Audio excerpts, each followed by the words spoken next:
Welcome to Athletes Unlimited Softball on ESPN, presented by Tops. The entertainment district here in Rosemont, Illinois, just outside Chicago, is our home. Parkway Bank Sports Complex, really the home of professional softball. It's Team Zirkle and Team Garcia, Game 2 of opening day here at AUX Softball.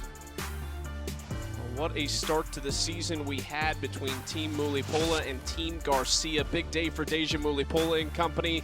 Here is what AUX Softball is. 14 players per team, 3 teams. We've got the innovative scoring system. We'll show you our leaderboard as we go on, as that starts to develop here on day number 1.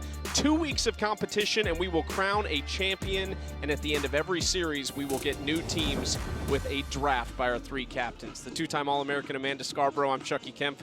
What a start we just had between Team Mulipola and Team Garcia, and I think our expectation is that will continue. Yeah, I think we saw a little bit of everything in the first game, except for Team Zirkle. They were the only thing that was missing, and now we get a chance to see them here as Team Garcia will play a doubleheader. But in that first game, we saw home runs, we saw pitchers step up and really clutch moments. Like, literally, we saw everything on both sides of the ball. Yeah, Megan Faremo, the rookie from UCLA, was absolutely tremendous in her debut. We'll see who it is tonight that will step up. We'll see more rookies for Morgan Zirkle and company. And Morgan Zirkle in that 2-hole of this lineup, she has been tremendous, puts herself right behind the Wichita State grad Sydney McKinney. Yeah, a couple of talented left-handed hitters at the top of this order, hitting 1-2. Morgan Zirkle, a athlete with a ton of speed, just so much athleticism. Love to watch her play. Zirkle in her 4th year of Athletes Unlimited out of Marshall, and they will see a rookie on the other side out of Florida, Elizabeth Hightower, who back in 2021 was a 3rd-team All-American when she won 17 games and posted a career-best 1.61 ERA. That ERA up a little bit over the last 2 years. She still is really talented. Yeah, and I'm sure that her nerves are flowing right now with getting her first start as a professional athlete, and you're to see her throw mainly on her arm side. She'll mix in her screwball and her rise ball. Those are the 2 pitches that have the best spin, best command that she'll throw. Mainly stay on that side of the plate, not a ton on the outer half to righties and inside to lefties. First look for Elizabeth Hightower, the only pitcher we didn't see. There's Rachel Garcia, the team captain. Team Zirkle favored in this one by a 1.5. Our pregame odds. Sachelle Palacios try to inject some confidence and calmness into her rookie pitcher, Mia Davidson, and Jessie Warren, the return of the Florida State superstar. Took last season off, but she returns. Played in 2021 as well, and in 2020 when she was 2nd to Kat Osterman in the first ever season of Athletes Unlimited. We are really excited to see her. She said a little bit nervous, but everyone's been really great helping her find that swing that we know has been so good over the years. And we're just about set. Game 2 of opening day here at AUX in Chicago. Alongside Amanda Scarborough, I'm Chucky Kemp. We thank you for joining us in what should be a tremendous night and season. Sydney McKinney trying to lay down a bunt on the first pitch she sees as a pro, and what a career it was for her at the college level at Wichita State. She was the #1 pick in the Athletes Unlimited college draft this year. About .520 for her batting average the last 2 seasons at Wichita State. Just out of this world good. The number of hits that she put up in her career are just video game numbers. An athlete with a lot of different tools. I mean, 378 career hits. That's the 5th most in Division I history. Just her ability to get on base and put the ball in play in a lot of different ways. Up and into her small town Missouri, Norburn, Missouri. Then over to Wichita State to play for the Shockers. Led them to another regional appearance this year. 2-1 from Hightower is up and away, 3-1.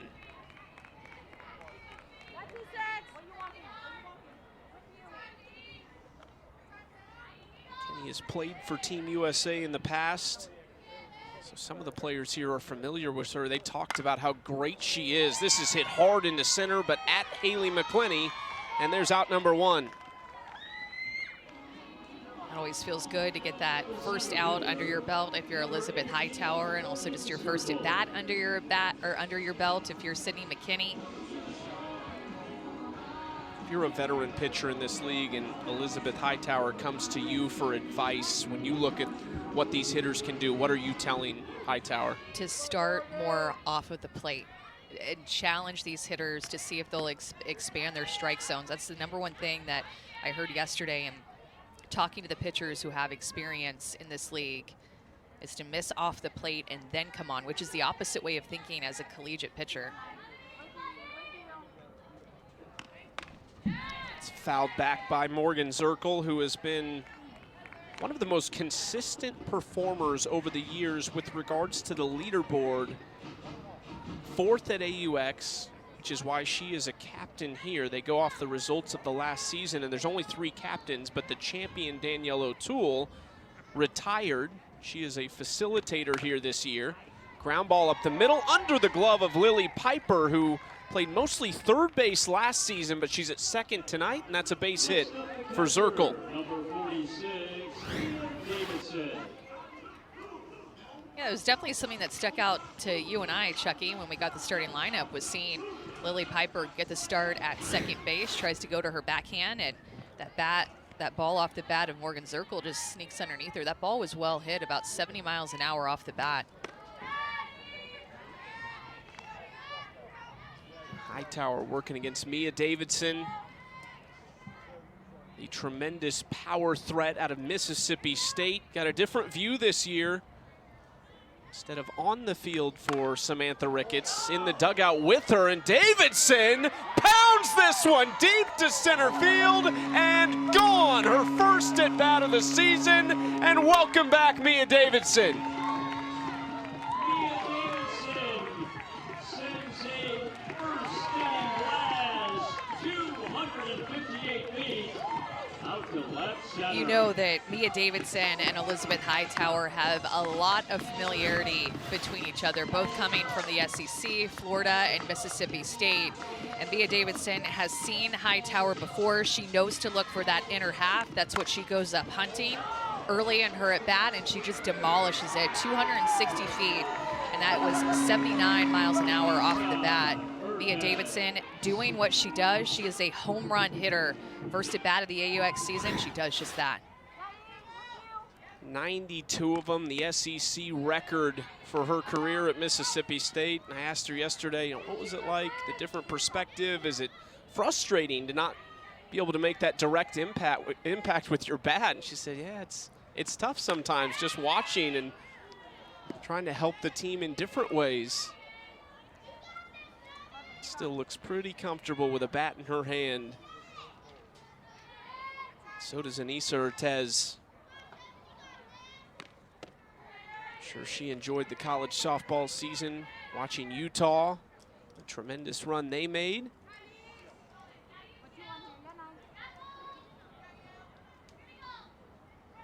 There's the numbers on Mia Davidson's home run, 259 feet. Ortez is on. Third baseman Hightower just trying to settle down right now. Warren. Sam Fisher right now giving her some advice in the circle, and more of a veteran player over at third base right by her side. And then, of course, Danielle Gibson on the other side. Hey, make sure she knows line drive. Jessie Warren, for the first time since the summer of 2021, took last season off. She is excited to be back. Said she's nervous, and I said, is it the bat or the glove? And she said, I'm not worried about the glove. A little more worried about getting the swing back, though. It's going to get fouled down the right field line. Yeah, it's definitely different after taking some time off, and then you come right out and see some live pitching. Of course, Little Florida versus Florida State matchup here between these two. Different years, but a rivalry. It's different years, but I think they know it for sure. Yeah. Certainly the fans do watching. Yeah. You know, too, Jessie Warren just wants to get comfortable in the box. Doing what she's done in her career in the box, been such a powerful hitter. Nice spot there from Hightower on the inside corner. Evens the count at 2-2. You mentioned it in game 1 tonight, but some measures to help with pace of play this year have been implemented. The batters, outside of this instance, foul ball and a couple other things, after a normal strike or ball, have to keep 1 foot in the box at all times, and there's a 15-second pitch clock that the pitcher has to make the delivery by.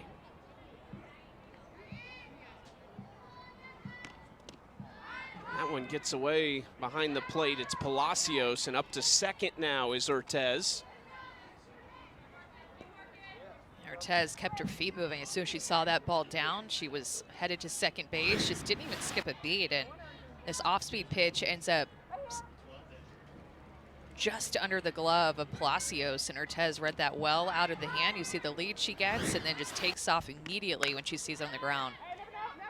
Warren just a moonshot into the air, and this is trouble in left field, but Lorenz stays with it and makes the catch. That advances Ortez to third. The wind has been an issue tonight. We saw it impact the game 1 result. Towering fly ball. We've seen this a couple of times now tonight, and Amanda Lorenz played this so well. Not easy with the wind blowing that ball all around. You know the fence is back behind your back. That was back behind your back. That was a huge out for the second out of the inning.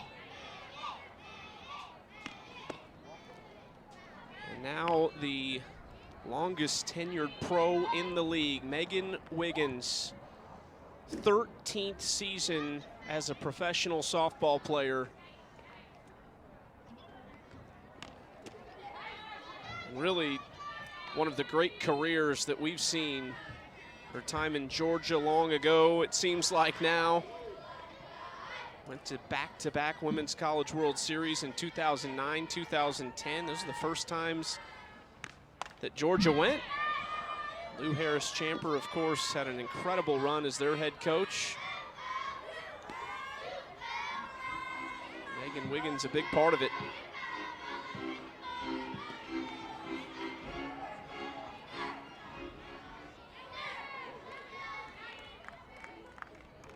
Two-one from Hightower. We talked about Wiggins, like the dynamic of the league with, you know, how do you have success? And she said it's interesting because you can have individual success and not be in a great spot on the leaderboard, and that's kind of what happened to her last year. She hit the ball really well, one of the best hitters in AUX, but wasn't on the right teams a lot. Tough run, and Fisher cannot bring it in. So when we talk about inning and game win points, I mean, that is such a huge portion of the leaderboard. Yeah, being on winning teams, those wins matter, even though you're individually collecting points and you're individually on the leaderboard. The team points matter, whether it's by the inning or by the game. Matter greatly. 2-2 outside, full count. Sam Fisher almost had that ball down the left field line, had to go a long way for it. Sis Bates was right by her, kind of an awkward angle that she had to attempt to catch that ball, but Wiggins with a line shot right past Hightower. Wow. An RBI single, unfortunately that was left. Stayed on that side of the plate. That was 80 miles an hour off the bat, coming right back at you. Now realize, when Elizabeth Hightower releases the ball, she's only about 37, 36 feet away from the plate. So that is 80 miles an hour coming at you from about 35, 36 feet away. That got on her so fast, no chance to get her glove up there. That was definitely a little bit scary right there. I think everyone took a collective breath when that ball was hit by Wiggins. And another longtime pro, Nadia Taylor, steps in her 4th season of Athletes Unlimited. Spent 5 years in the NPF. Talking about coaching moves, she was recently hired as an assistant coach at Houston following 1 year at Michigan State, so she'll join a staff that's headed into the Big 12, conference she is very familiar with after her time at Texas.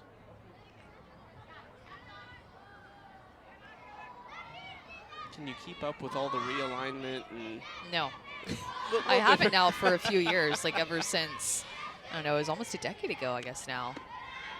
Everything started to get shuffled up, and I'm still trying. I'm still feeling like I'm playing from behind on that. Things keep changing on me. It was realignment, and then the transfer portal, and it's been a busy decade. Wait, who plays where again?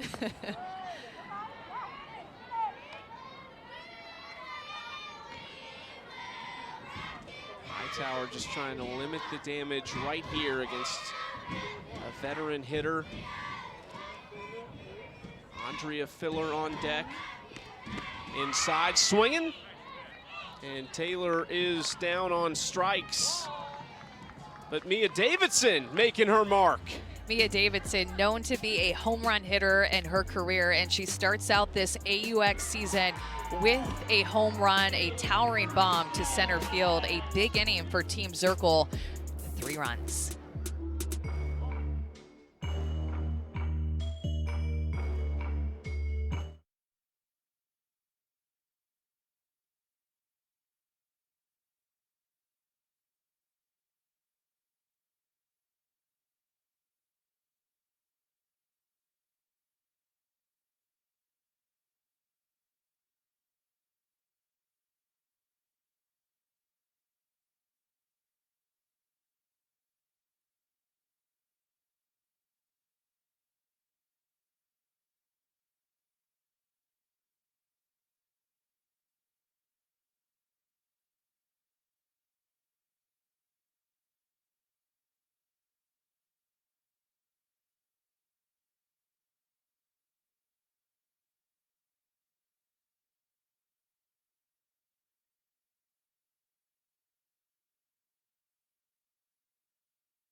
Team Zirkel off to a great start, 3-0 over Team Garcia. The 2-run shot from Mia Davidson, one of their 3 first-inning hits off Elizabeth Hightower.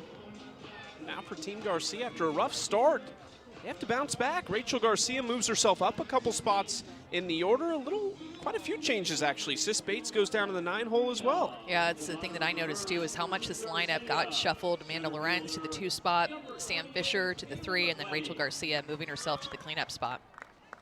We'll see what kind of adjustments work against Georgina Korick, who was outstanding last year in the AUX season. She did not play in the championship season because she was with Great Britain, but it's great to see her back. 2nd season out of South Florida, the NFCA Pitcher of the Year and first-team All-American as a senior at USF. What does her arsenal look like? Well, first and foremost, a 2.14 ERA in this league is so good. I mean, that's basically like a sub-1 ERA in college. Came out pitching really well. She spins it really well. Beautiful blend of speed and spin that Korick will offer. We'll see Haley McClenny to lead things off, and ahead of her 0-2 in the count. Haley 1 for 4. Hit the solo home run in the bottom of the 1st to lead things off for Team Garcia. Goes similar direction, but not as far, and Wiggins has it for out number 1. And she changes speeds really well, doubles up that changeup, going up against McClenny for the out. Got her still out in front of that pitch. There's a reason Morgan Zirkel took Georgina Korick with the 1st overall pick. We talked about the drafting strategies for Morgan Zirkle. It was Korick at #1 overall, Anissa Urtez, her shortstop, at 6, and then Carrie Eberly, another arm, at #7. So she has 2 of the top pitchers on her squad. Amanda Lorenz watches a strike on the outside corner. And I thought an interesting stat from last year's AUX season was that teams that won the first inning points went on to win the victory in 13 of the 18 games last season. So that this first inning, crucial for the rest of the game to set the tone. There's some pressure on Team Garcia too after that first game because they lost. There's 120 win points available in any given game. 70 for the 7 innings, 10 apiece, and then 50 for the game win. Team Mulipola took 110 of a possible 120. I mean, that is a huge number. AUX is a shortened season, just 3 series. You got to find a way to answer. Somewhere you have to get those back. So maybe that pressure mounting a little bit too. It's still early in this game, obviously, but these players know what's at stake. Hard ground ball right side, taken care of by McKinney.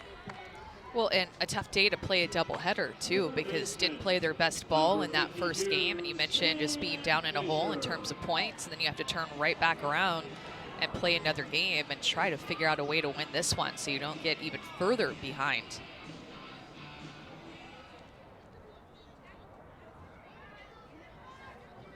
Now Sam Fisher with 2 quick outs from Georgina Korick.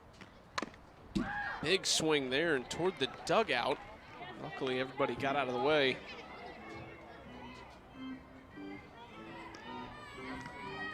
Sam in 2020 finished 38th on the leaderboard, 49th in 2021, and then last summer, AUX in the championship season, 2 top 10 finishes. Korick had her completely fooled right there. She's mixing speeds really well in this first inning, bringing it out to Haley McClenny and then to Lorenz and now to Sam Fisher.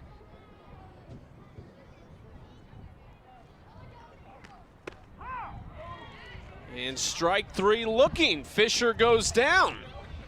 10 inning win points for Team Zirkle, and Georgina Korick locked in on day #1 of the season.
To the top of the second we go. Team Zirkle off to a great start as they head back to the plate. And a new pitcher in for Team Garcia already.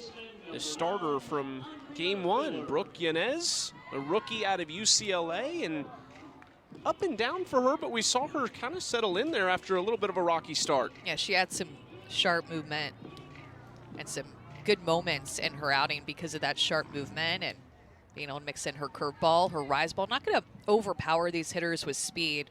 A lot of finesse, a A lot of spin, a lot of change of speeds like that. It's 8-9-1, Filler, Andrews, McKinney for Team Zirkle.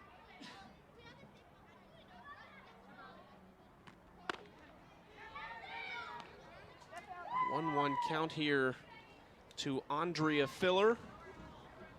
See Brooke Yanez out of Ventura, California. Just the one season at UCLA. Oh, look at that. 49 miles per hour.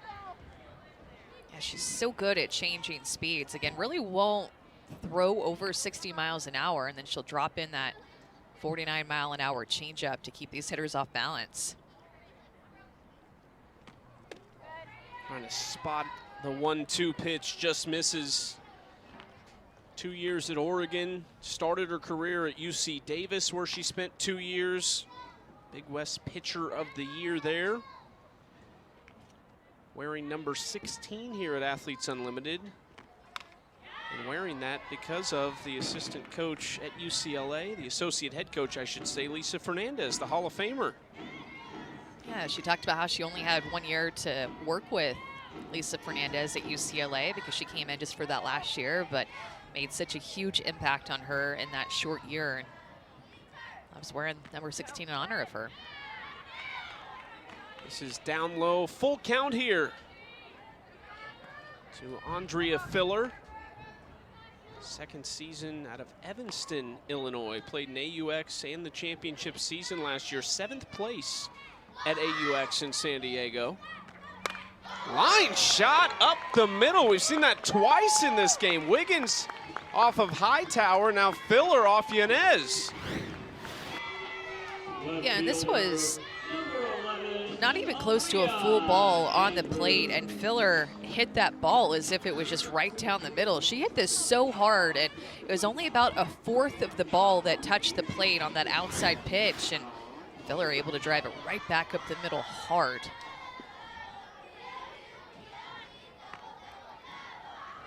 Down to the 9-hole, Aaliyah Andrews. It's in there for strike one. Aaliyah in left field tonight, which is not the spot we usually see her. Used to seeing her roam center field. Made one of the best catches, one of the best catches you will see last year, diving in from her center field spot, just completely laying out. 3-time all defensive selection in the SEC at LSU. They've had some good ones out in center field. Her sister AJ, who won the first ever Gold Glove in the NPF. And then how about a 2-time Gold Glove winner now in Sierra Briggs for Beth Torina. Just won her second back-to-back. Yeah, and she uses that speed defensively too, but as a left-handed slapper, when she's able to put the ball on the ground and fly down to first base, she has a high chance of finding a way to get on base, either forcing an error with her speed or finding a hole off of the bat. That was really moving right there from Yanez. Somebody that you love to strike out because of that speed. Others you like to strike out maybe because of their power, but for Andrews, being able to strike her out looking and not allow her to put the ball in play is a big out, not have to deal with her speed. One away now for Brooke Yanez. Top of the order, McKinney fouls that one back. Filler's still on first. And an 0-1 count now to the rookie.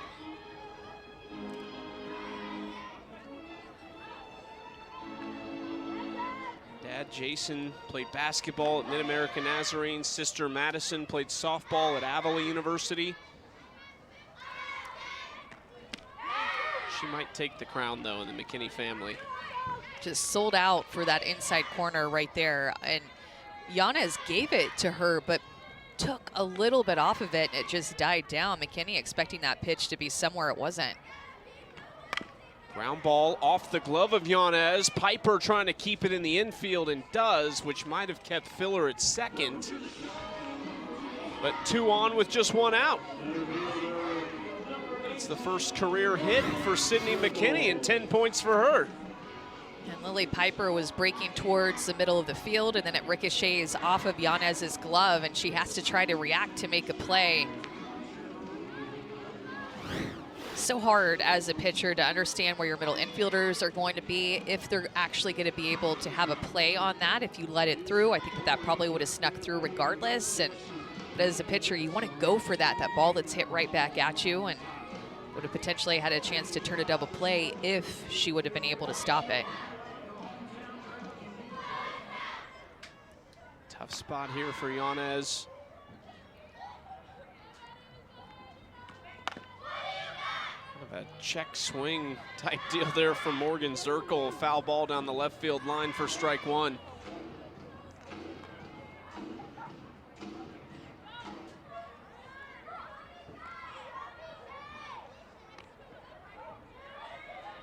Talked about Zirkle's consistent success. I mentioned it to her, and the first thing she said was, yeah, the championship season didn't quite go the way I hoped last year. It's finished 38th, but other than that, 3 top 6 finishes.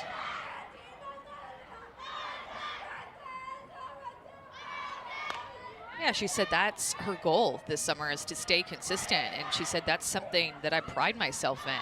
My ability to not get too high, not get too low, but always compete with a neutral mindset and be a positive leader with every team that she's on. One of the best to ever do it out of Marshall. One of now 5 NFCA All-Americans. The first one, and she did it 4 times, was Rachel Folden, who is now a minor league hitting coordinator for the Chicago Cubs. Ground ball right side, Piper has it, and they take the out at first, so now 2 in scoring position with 2 outs. Catcher, number One there for 46, Yanez. Mia Davidson. But here comes Mia Davidson. Already a 2-run blast earlier in the game. Yeah, and her first at bat just hit a fly ball that was so high, and it just continued to carry over center field. Mia Davidson, a big fly back in the first inning, and she'll actually see a different pitcher entering in this game, but that home run went almost 260 feet, came off of her bat at 78 miles an hour. And for the second time tonight, it's Rachel Garcia, the team captain, out of the bullpen. It's interesting to see her using herself in this way rather than giving herself the start, coming in relief. I see quite a few pitching changes in both games from Team Garcia. We've seen all of their pitchers, multiple pitchers. In each game, Rachel Garcia will throw at good velocity, touch 70 miles an hour up in the zone with her rise ball. That's one of her hardest throwing pitches, is that rise ball, and located up and in to both righties and lefties. And what makes her so tough too, Chucky, is her curveball. Throw it backdoor, and that curveball also has a little bit of upspin too. This is what her pitches look like. Thanks to Yacker Tech for this information with the rise ball, curveball, and drop. Also, we'll mix in a changeup, but that rise ball you see is her fastest pitch. Not often that you see that. Sometimes you'll actually see a rise ball be like a 3rd speed for pitchers who just focus more on spinning it, but she wants to throw it hard, more up in the zone, and change the eye levels of a hitter.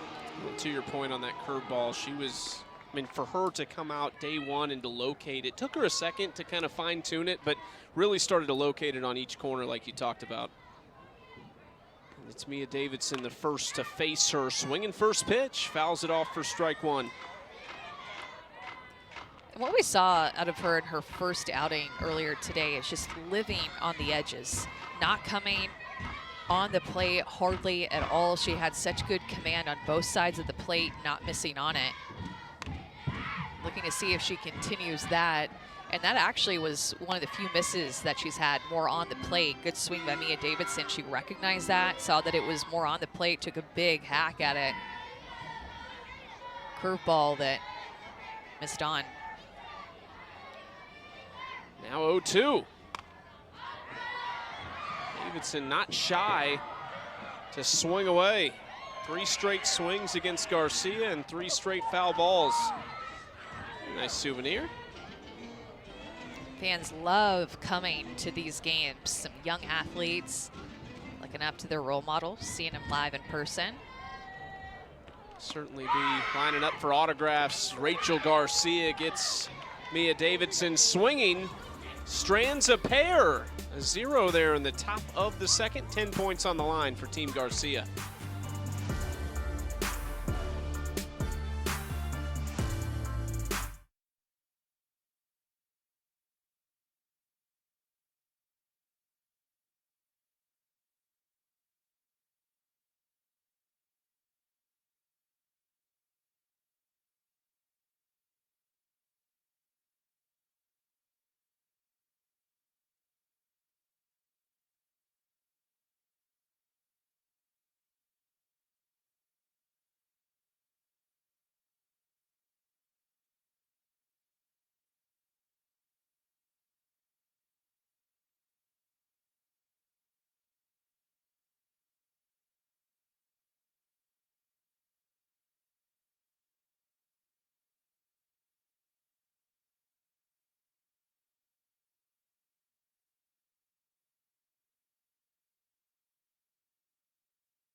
Hey fans, you too can get in on the action and vote for who you think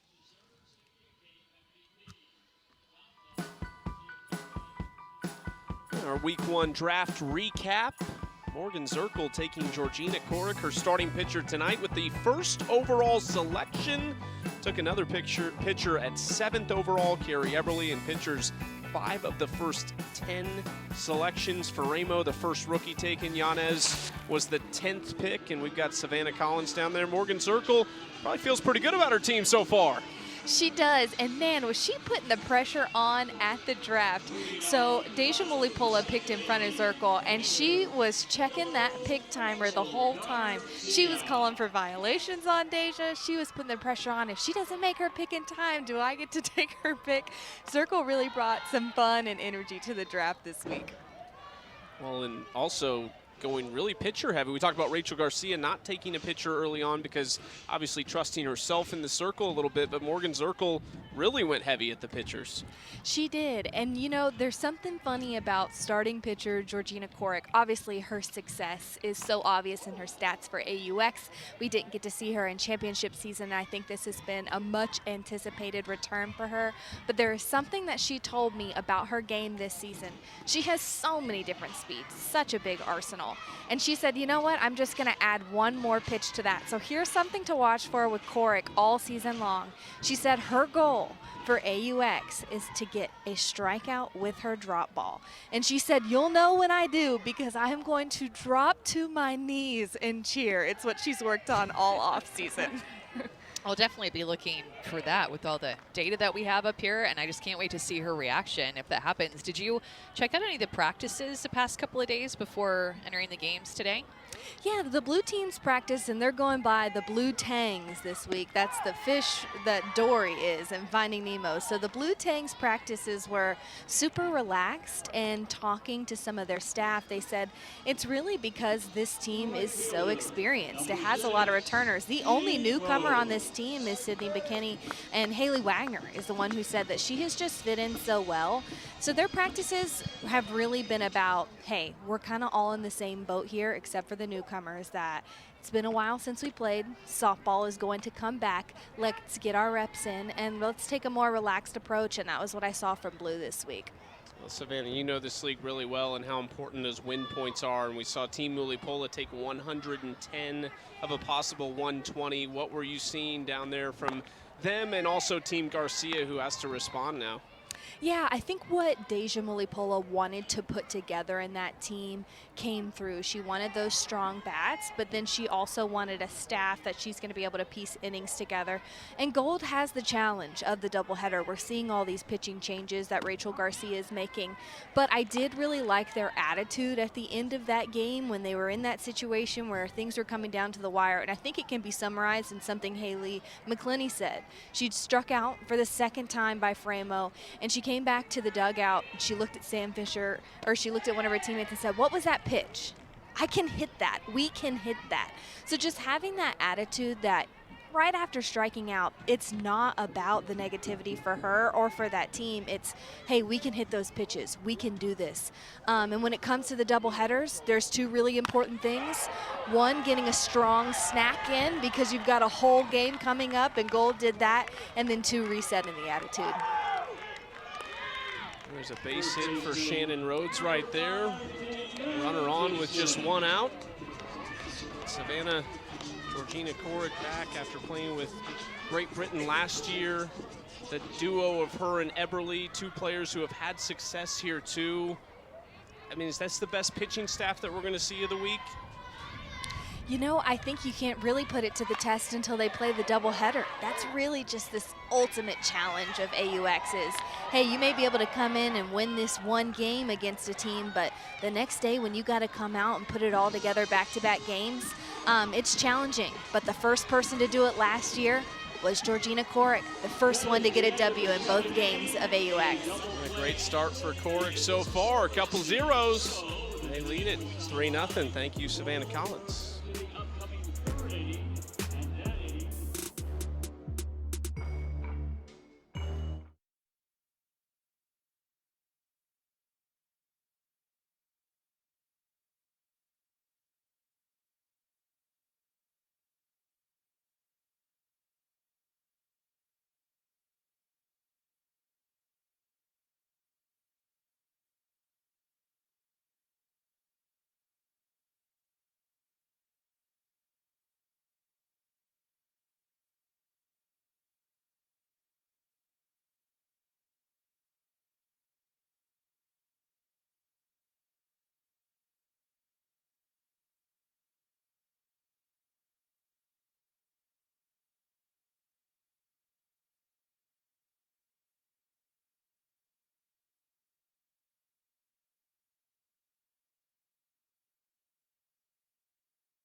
Top of the third inning, Team Zirkle leading Team Garcia 3-0. We've got our star in the stands.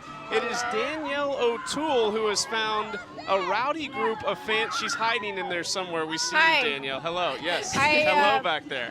First off, I feel like I'm on the news because this IFB is a little bit hard to hear with the weather, but I am surrounded by a couple teams here who are very, very excited to be here. They have been cheering the entire game, including the game before this, so I'm very happy to see them.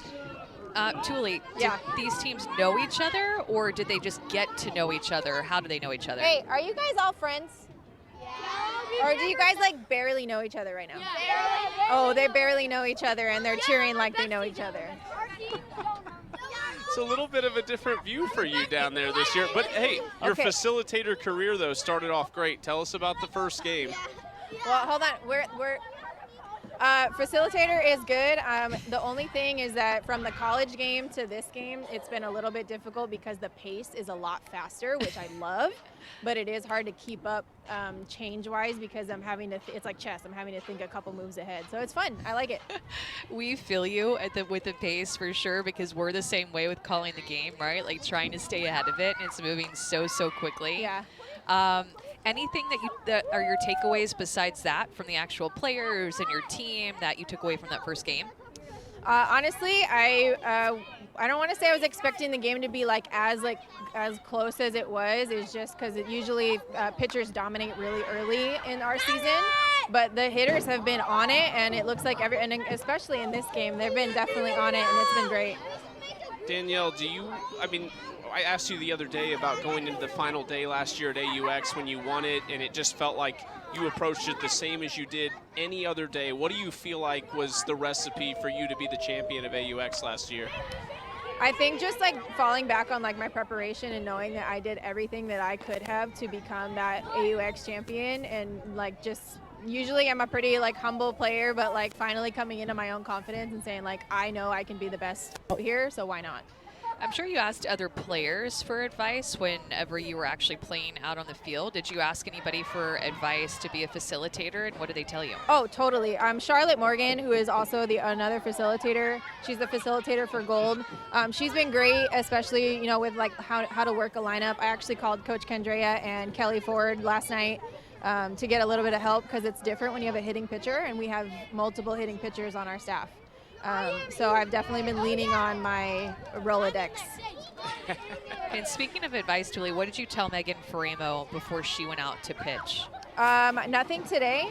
Just kind of let her do her thing. But throughout the week, I've been telling her hey, just remember, this is not a college zone anymore. The strike zone here is bigger. The swings are bigger. People are good bad ball hitters here. So you could throw an 0-2 pitch that's good in college that is going to get rocked here. So she did a really nice job. I'm proud of her. I actually gave her the lineup. It's her first rookie start, so or getting innings. Give us the insight into the facilitator team captain relationship. I know everyone kind of does it differently, but with Deja, what's it like for you as the facilitator? Say that one more time. The facilitator team captain relationship. Everybody's different with that, but what's it like with Deja this week? It's been really nice. I think just getting back with Deja again, and she's allowing me to kind of make the changes and doing whatever's necessary for the team. But she has her own ideas. She's an intelligent human, and it's been fun just kind of getting back with her for that. Nisa Ortez deep to center field, and McClenny has it at the warning track. And Danielle, we will let you get back to cheering along with the young players down there in the stands. We appreciate it. All right, thanks, guys. Thank you. Bye.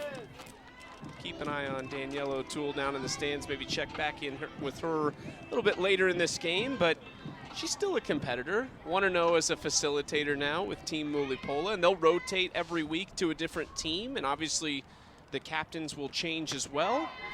But Danielle O'Toole off to a great start. And she's someone who pays attention to all the details of the game. She has an opinion. She really does her research, talks to people, looks into things to form that opinion, but very opinionated and knows the game well. Jesse Warren going opposite field. No, it's dropped on the warning track. Rhodes, and that might be that wind. It is a strong gust right now from the left field line to the right field line, and she dropped it. Yeah, this ball was in the air for a long time and gave it a lot of time to move around with that strong wind that's now toward the right side of the field, and she went to reach, almost anticipating Shannon Rhodes did, that fence was going to be there sooner than it actually was, kind of pulled up at the end, but just off of her glove, and that should go down as an error. So runner on second in the form of Jesse Warren. Megan Wiggins takes strike one on the outside corner from Garcia.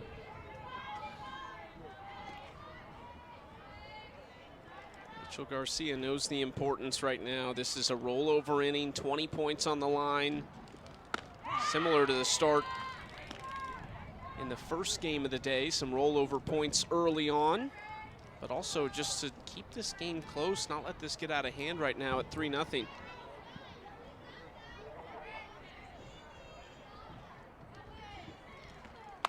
There have been a few defensive mistakes for Team Garcia in this game, even going back to Megan Wiggins' last at bat. Had an opportunity to get her out. The ball was in the glove of Sam Fisher. She ends up dropping it. Wouldn't have been an easy catch by any means, but a ball that was in her glove. She drops it. It was a foul ball. it gives Megan Wiggins another chance, and she was able to get an RBI hit. Just a rocket up the middle past Elizabeth Hightower, the starter tonight for Team Garcia. Sam Fisher over at third base, had her mic'd up for game one, and you made the point. It was such a great comment that she made to Odyssey Alexander that you're not doing anything wrong. These are blue pits. They're just falling, and that's what happens sometimes. Yeah, we saw Odyssey Alexander warming up earlier in this game in the bullpen, so would anticipate to likely see her enter this game as well, and maybe see all 4 pitchers for Team Garcia pitch in this game. Wiggins fouls it back again. Great battle right now. That one almost came back to get her. You know, Megan Wiggins decided to work so hard in the offseason to come into this 2023 AUX season ahead of where she started last season. Put a lot of work in to get a quicker head start early on in the season. Talked about how she wants to compete. She wants to be at the top of that leaderboard. To your point about her getting in shape, said I want to put myself in a position to make sure I can do the things I need to do to be successful physically. Anyone knows something about that? It's the 13-year pro.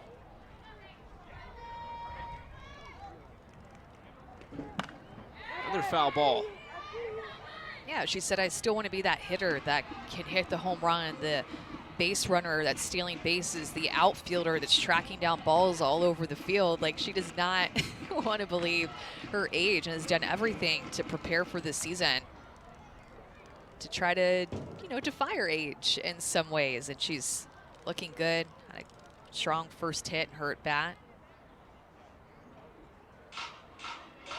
Those Georgia teams that she was on, 09, 2010, just loaded. Taylor Schlope, Kristen Sandberg, Elisa Goler. 4 pros on that team alone. Full count, long battle here between Wiggins and Garcia. Another foul ball. Always been a hitter too that well, clearly is trying to dodge foul balls within this at bat. So a hitter that likes to dodge foul balls that hit off the net, but one that really uses her lower half in her swing. She generates a lot of power from her legs and the way that she is able to connect her lower half with her upper half to really barrel up pitches. 10th pitch, outside, ball 4. What a great at-bat from Megan Wiggins right there. Second 10 pitch at-bat of the inning. I mean, you think about the number of pitches that she's seen in her career, and it's a ton. Our Wednesday night baseball doubleheader starts the Subway Series matchup at 7 Eastern. Yankees, Mets at Citi Field, followed by our West Coast primetime game between the White Sox and Dodgers, the middle game of a 3-game series. Both games on ESPN, ESPN Deportes, and the ESPN app. Plenty of action coming your way this week, and we are off Wednesday night, so perfect timing for that great MLB matchup. AUX, a little bit of a change this year, adding in the off day, and it is intense. Every team will play a doubleheader each series. But you talk about the differences between AUX and the championship season, and it is just a lot faster, a lot more of a grind. There's 3 series. It's draft, 1 practice day, play, day off, play, and repeat. As Nadia Taylor hits this high into center field, McClenny able to hold Warren at second, and there's 2 outs.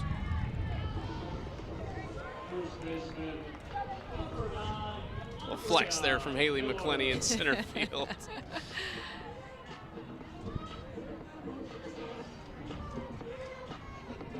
Every ball to the outfield is a bit of an adventure with the wind that we've had tonight. Easiest way to put it, goes in the air to the outfield, you have a chance to get on. You can hear it right now. It is stiff from left to right. I mean, it's not turned off. No, it really hasn't. As soon as I walked outside today, I'm like, okay, wind, noted. That's going to play a factor in today's game. Andrea Filler, foul ball, strike one. It's amazing to see all these young athletes in the stands, Chucky, wearing their uniforms and talking softball. I'm seeing a lot of them just mimic the motion of a pitcher. They're bringing their gloves to the ballpark. They're looking out at Rachel Garcia take the pitch, and then they're doing a pitch on their own, like a dry rep. I mean, amazing to see the impact that these young athletes or these athletes have on younger players that are in the stands. All these players with Athletes Unlimited do such a great job too. They'll line up down the block for autographs, and they'll stay and sign every single one of them before the night ends. 2-1, good spot from Rachel Garcia for strike two. Just getting the edge of the plate with that pitch.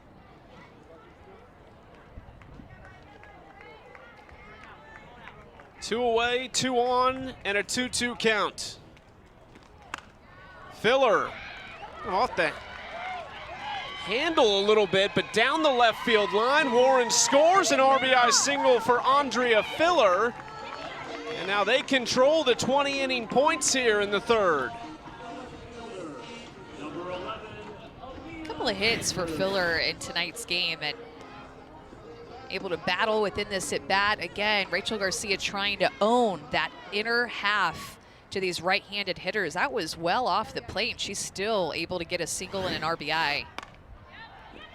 Down the left field line, long run. It is on the line. Base hit for Aaliyah Andrews, perfectly placed. And another run comes across in the form of Megan Wiggins.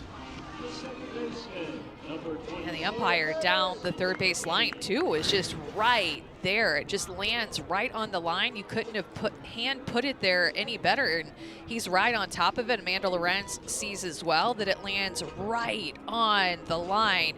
The defense and the pitchers for Team Garcia have had no luck in both of their games today. Hits like that have fallen in all types of holes. Has to be frustrating. You talked about it, the doubleheader being on a day when you don't get off to a great start in that first game. It was a competitive game, but still you feel that outcome of losing 110 points on the leaderboard. Now back to the top of the order for Garcia. Still 2 outs, 2 on for Sydney McKinney. Big cut there at the first pitch for strike one. Well, it's all these extra chances that Team Garcia has given Team Zirkle in this game. In this inning, of course, there was that error out in right field and then the walk to Megan Wiggins. So both runs that have scored have been, they got on with an error and a free pass. Good spot there from Rachel Garcia. You talked about it as well earlier in the game with the Megan Wiggins dropped foul ball. Really tough play for Sam Fisher, but couldn't haul it in, and then Wiggins drove in that third run in the first. Just a tick outside for Garcia.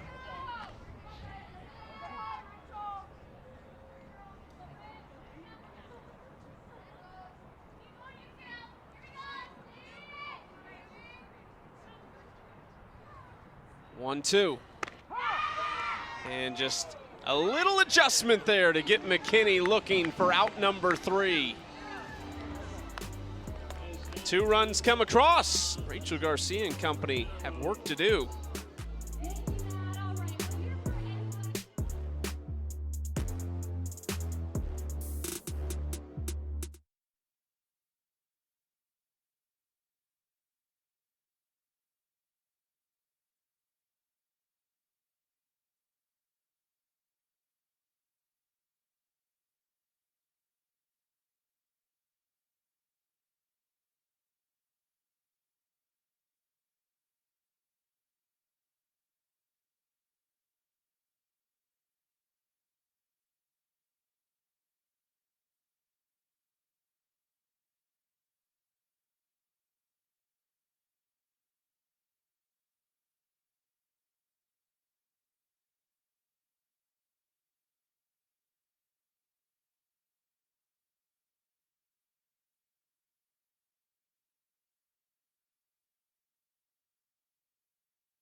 All Team Zirkle through 2.5 innings, 5-0. They lead Team Garcia as we go to the bottom of the third, 20-inning win points on the line.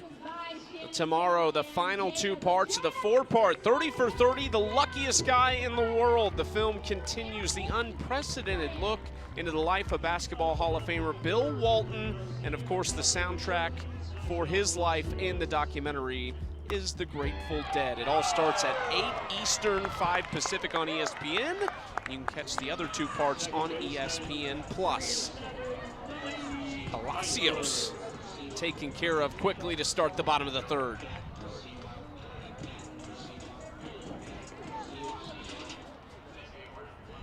Are you sure the luckiest guy in the world isn't about you? I just want to confirm. It's about Bill Walton, not you? Something like that. Okay. Just making sure. I'm telling you, Thursday, I'll give you the answer to that.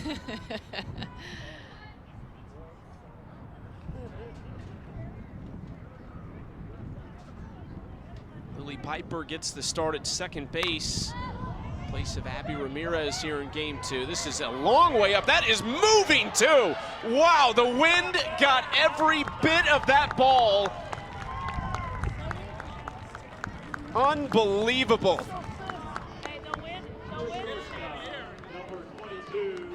The wind has just been wrecking havoc. Morgan Zirkle thinks that this ball is going to left field. You could tell she gave up on it, was just kind of jogging, thinking that it was going out to Aaliyah Andrews, and then had to redirect her route by going more towards where she just was. I mean, what a crazy wind that we have tonight, going all over.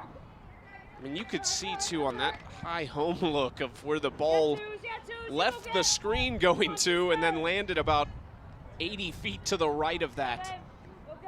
And I feel like it has picked up. Oh, yeah. In this game. Which normally I feel like at night the wind starts to die down, or at least maybe that's just a Texas thing where I live. The wind, but I felt like that was a thing everywhere, and I feel like it started to pick up once it's gotten darker. Had a big impact on game one, and it is really blowing right now. And even seems like a few sprinkles trickling down. Yeah, you saw it when we were showing Sis Bates. Some weather moving in, that's why that wind is picking up. A lot of times you get this sound just because of O'Hare International Airport just across the highway here. Bates tags this one into left field. Great spot. Spinning a little bit, but Andrews does a nice job to keep it in front. Now first and third with just one out. Back-to-back base hits. We'll experience the action of AUX softball in person here in Rosemont. Tomorrow is a Friends Night Out with 2 tickets, 2 baskets of chicken fingers and fries, and 2 beers for only $58. Go to auprosports.com/tickets to buy yours today. You gotta be here. Have to see it in person if you get the opportunity to. Let's go down to Savannah Collins, who has more on this wind right now. She's feeling it. I am feeling it for sure. There's some strange weather rolling in. It's sprinkled on and off a little bit. And I asked Megan Wiggins, who was in the outfield when they just had that tough fly ball that was all over the place. I said, what's going on with the wind? What direction is it blowing? And she says, I have no idea. I wouldn't say it's blowing. I would say it's swirling. When she was up to bat in her last AB, she said she could hear it whipping around her helmet, like curving around her helmet. So we're going to see maybe some more balls like that. But when that ball landed, Gold said, hey, we'll take it. Finally, something's starting to go our way. Oh, Haley McClenny just brings another one in, keeping that one on the ground. You see the 20-mile-per-hour winds. An important run there for Team Garcia. They'd like to bring McClenny around as well and get these points to roll over yet again, but 2 outs for Amanda Lorenz. Well, Team Garcia has had such bad luck in these 2 games when they've been out on defense, and now they're the benefit to the wind and a ball falling, and normally a hit that would have been an out turns in to a double to start out this inning or start a rally and scoring a run. Talk a lot about the impact it has on fly balls. As a pitcher, does it affect you at all? I think it's more so just annoying. Sometimes it might mess with some off-speed pitches or some floatier pitches and get in the wind a little bit, but more so just really frustrating. I'm with you on that. Just misses from a Coric, maybe a little bit low.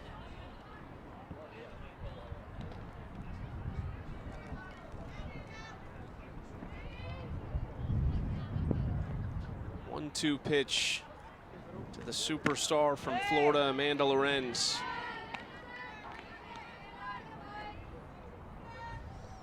Started 260 games at Florida from 2016 to 2019. SEC Player of the Year, Freshman of the Year, a four-time All-American. Another one close, but Coric can't get the call. Yeah, such a good take, and that's what Amanda Lorenz has done today in her at-bats, is take a lot of close pitches, especially at the bottom of the zone, which is where a pitcher wants to stay with her, is to try to go as low as they can with off-speed pitches. Good take there, too. Up and in. Amanda Lorenz battling back from behind in the count. Now first and second here for Sam Fisher.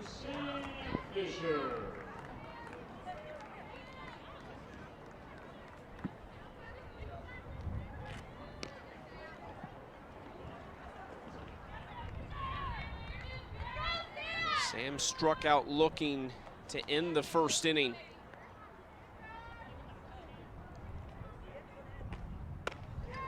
Big swing, Coric got her. She got her on that in the first at bat too.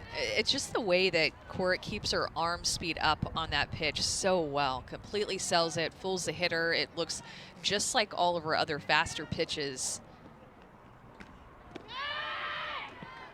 Down low, Davidson keeps it in front. Georgina Coric will be back with Great Britain this summer.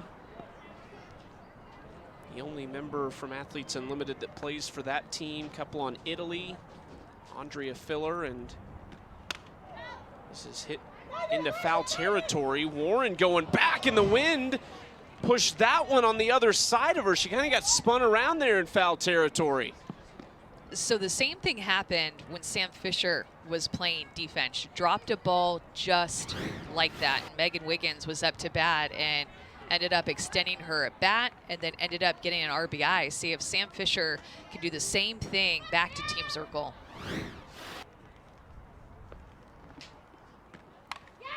Straight back into the netting.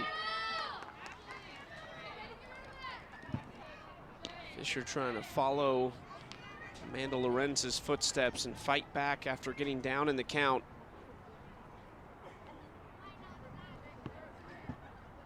Coric has had no problem with that pitch clock so far. She's been in the groove. That one gets through. Filler into right field. McClenny will score. The throw to third is not in time, and it's first and third now for Team Garcia.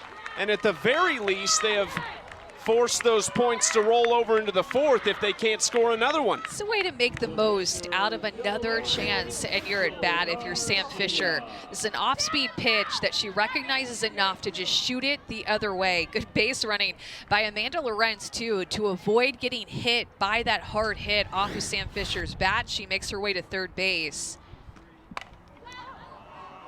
Popped up on the infield and taken care of that time by Filler, who was charged with an error on the previous one. The points roll over again. 30 on the line as we go to the fourth.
mean, it's pretty cool though.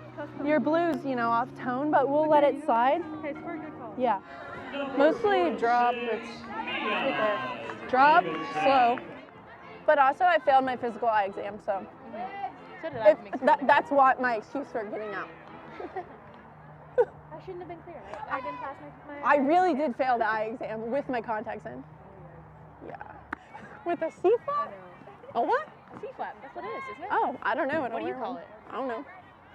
That thing. Face protector. That thing. That was our Into the Game with Air National Guard, Morgan Zirkle, and she will lead things off. I love Georgina Korik's look at her when she said she failed the eye exam. She's like, wait, that's my center fielder. Wait, aren't you like in center field and I need you to see the fly balls that are hit to you? Another pitching change as we've gone back to Brooke Yanez. Interesting move, but Rachel Garcia not afraid to move things around in the circle in these first 2 games of the season. Good spot right there for strike 1.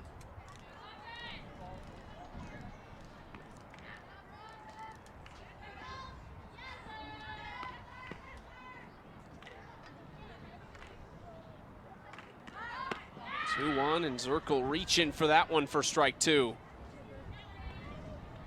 Just seems like when Brooke Yanez takes a little bit off of her pitches, and I'm talking 3 or 4 miles an hour, it feels like 10 miles an hour. Hitters are so far out in front of her off-speed pitch.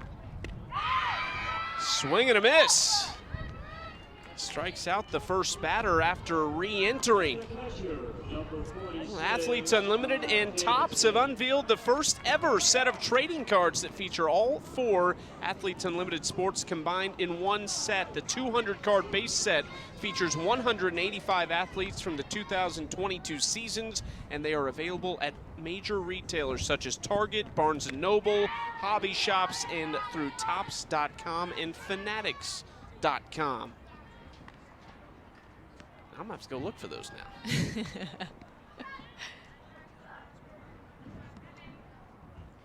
Mia Davidson watches that strike. Great location from Yanez right there. I think too, maybe, you know, the wind helping her out a little bit. We talked about if the wind ever affected me personally, but with the way that Yanez spins these pitches and doesn't throw really over 60 miles an hour, it seems like this wind might be affecting the spin and movement of her pitches. See the rain still coming down a little bit harder than it was earlier. That one's just outside. Ball 3 to Davidson. Now a tough spot here. I think Mia Davidson's looking for something nice.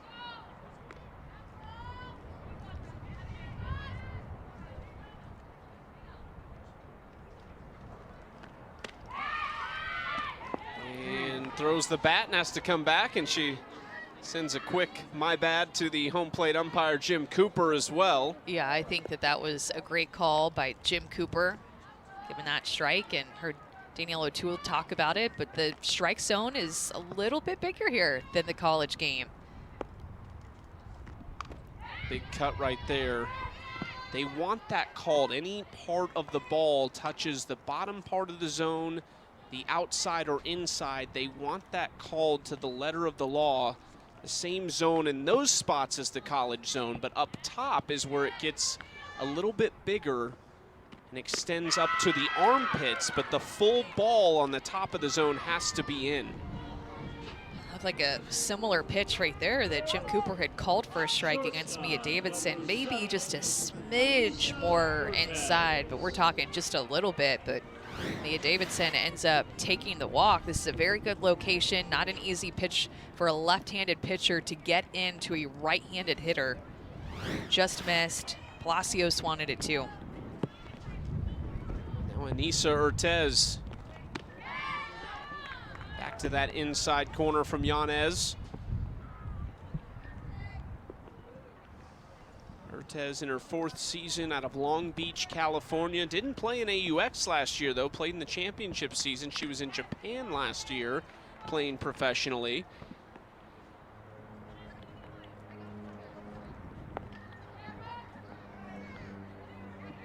Tez engaged to Amanda Chittister, who retired at the conclusion of the 2022 championship season. And Chittister's last at bat, a home run. It's kind of off the handle. Sis Bates, nice play at shortstop for out number 2. Love the footwork of Sis Bates. Look at her route to this ball. She's headed more towards the middle of the field, then gets around it, positions her body in a way that creates an angle, a better angle for her to make that throw to first base. But that's not an easy play. She makes it look easy, but she started more up the middle of the field and had to adjust, kept her feet moving, throws on the run. Now back to Jessie Warren, the runner in scoring position and 2 outs. And Jessie has not been shy about swinging in her first few at-bats so far, and comes out the big swing at the first pitch there. Always a hitter that swings big. 83 home runs in her Florida State career down there in Tallahassee for Lonnie Alameda. National runners-up this year to Oklahoma. I mean, that is a healthy hack right there. Ends up swinging and missing, but just going for it. Remember, she started out playing baseball for 14 years. That's the I wasn't here last season, I gotta make it count swing.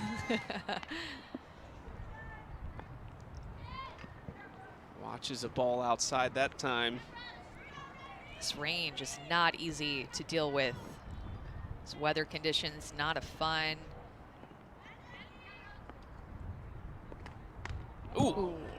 It got her right on the elbow guard, and Warren takes first with 2 outs. Get some points for it, 8 points. And knows that she's protected with that elbow, almost like she started to pull back and then was like, oh, I'm just gonna leave my elbow right there just in case, and it's also protected instead of getting a hit by pitch. Are you dodging that regardless? I'm moving. I feel like I'm not as tough as Jessie Warren, though. I'm with you. I'm like cartwheeling out of the box. Good spot, first pitch to Megan Wiggins. She's reached both trips to the plate, RBI single, walked and scored her last trip up. A lot on the line here in the 4th. Big swing from Wiggins right through at 0-2. She is making some of these hitters just like silly at the plate with what they're thinking is coming when they see it out of the hand and then where it ends up because of her movement.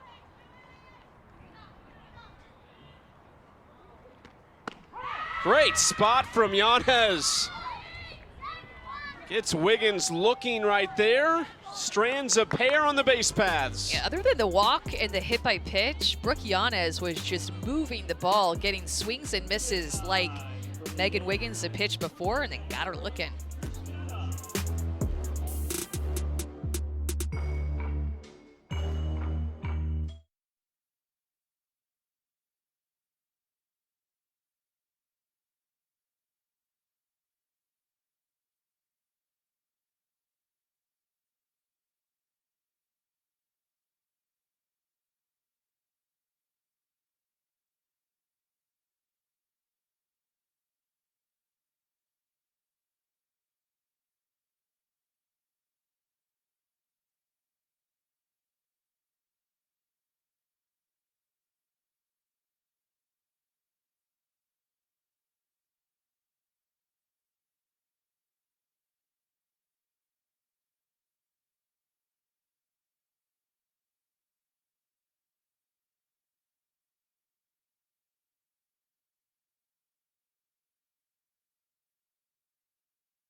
Wednesday night doubleheader starts with the Subway Series matchup at 7 Eastern, Yankees-Mets at Citi Field, and then it's our West Coast primetime game between the White Sox and the Dodgers, the middle game of a 3-game set. Both games on ESPN, ESPN Deportes, and the ESPN app. 7 Eastern rivalry in New York at Citi Field. Got a rainy, windy Game 2 here on opening day of the AUX softball season in Rosemont, Illinois. Alongside Amanda Scarborough, I'm Chucky Kempf. Team Garcia trying to rally back after falling behind 5-0 to Team Zirkle. 30 points on the line here in this 4th inning. Those inning win points rolling over from the 2nd, 3rd, and 4th now. Yeah, and in between innings, seeing everybody moving around and coming back out on the field, everybody just looks not happy out there with this wind and rain, including the umpires or TOC. Just brutal conditions for day number 1 of the AUX season. So cold, I know. That's how I would be out there in left field like Lee Andrews. That's how we were yesterday, talking to players looking for jackets.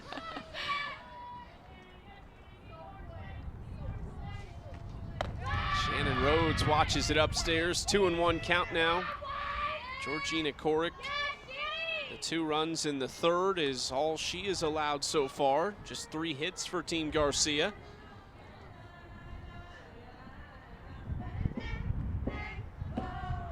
Swing and a miss from Rhodes, strike 2.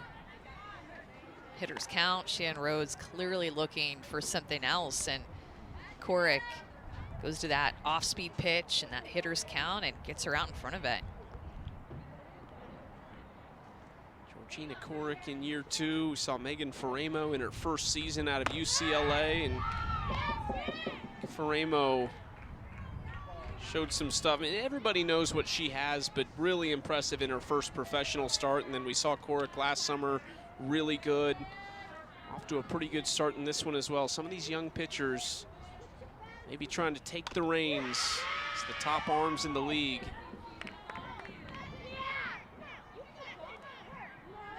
So much talent, and I think you're seeing that in the way that Rachel Garcia and Charlotte Morgan are managing their team this week. All the pitching changes, trying to keep these lineups off balance.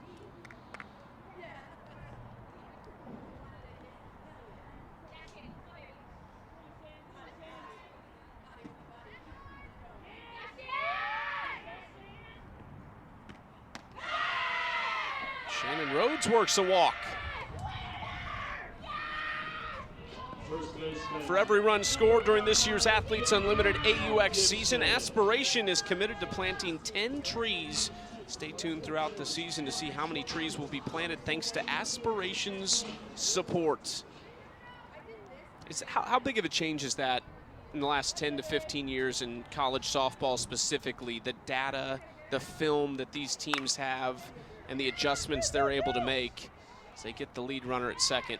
Yeah, all of that has made such a big impact on our sport, from the way that they train to the way that they scout, the way that they prepare, the way that they go into the box, knowing what to look for, and getting a chance to see it here in AUX too, of just all the data that we're collecting at this game. And as the season has gone on, it's going to help athletes at this level too. Colleges use it in a lot of different ways, and AU, or Athletes Unlimited, is hopping on board. Taylor Edwards into the box for Sachel Palacios. Edwards first at bat earlier tonight after entering the game was a long ball over the left center field wall.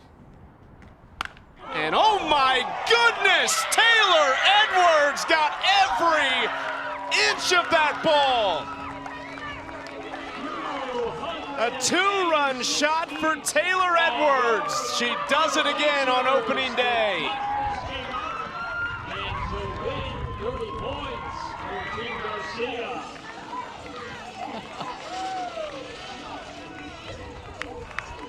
This is a prime example of going up to the plate and looking for a certain speed. Then it's left out over the plate. She just takes the biggest hack. She was looking up and in, looking to the inner half, steps out just a little bit. And I mean, that ball was absolutely crushed. 88 miles an hour off of the bat, went almost 290 feet with how hard it was hit. Two-run home runs. This is hitting the left center field, and that is down. A base hit for Lily Piper. For Taylor Edwards, both two-run shots came on the first pitch. That one was for 70 points, 40 for the home run for her individually, and 30 for those rollover inning points. The exit velocity was 87.6 miles an hour. And a big swing with a lot of points for Taylor Edwards and her team. Drafted by Rachel Garcia with her third pick, 9th overall. One of the best catchers in the league, just a great teammate to have, and then the fact that she can make such a big difference with one swing of the bat. Sis Bates fouls that out of play.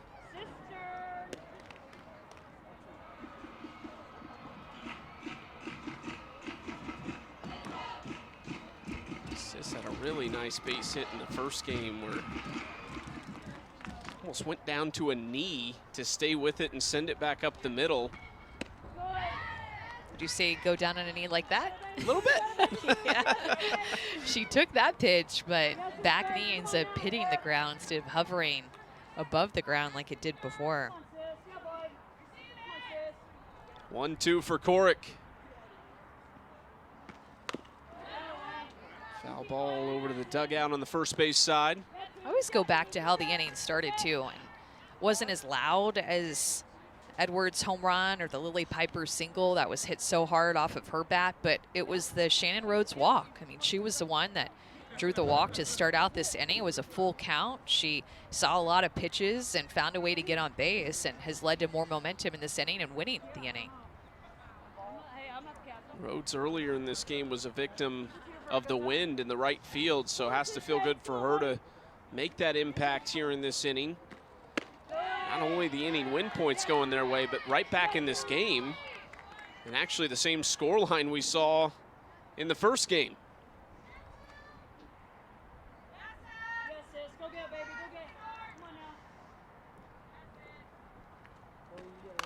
2-2, off the handle into right field, base hit. Piper into third, first and third with just one away. Center fielder, number 28, Haley McClenny. Another quality at bat and piece of hitting right there from Team Garcia. This time Sis Bates turns it over to the top of the order. Yeah, good time to call a timeout if you're Team Zirkle. I mean, Team Garcia just within a run now of Team Zirkle. All of a sudden have continued to battle offensively these past two innings, and Team Zirkle scored those 3 runs back in the first and quickly got up 5-0, and Team Garcia has come charging back. Morgan Zirkle came in from center field to be a part of this conference as well.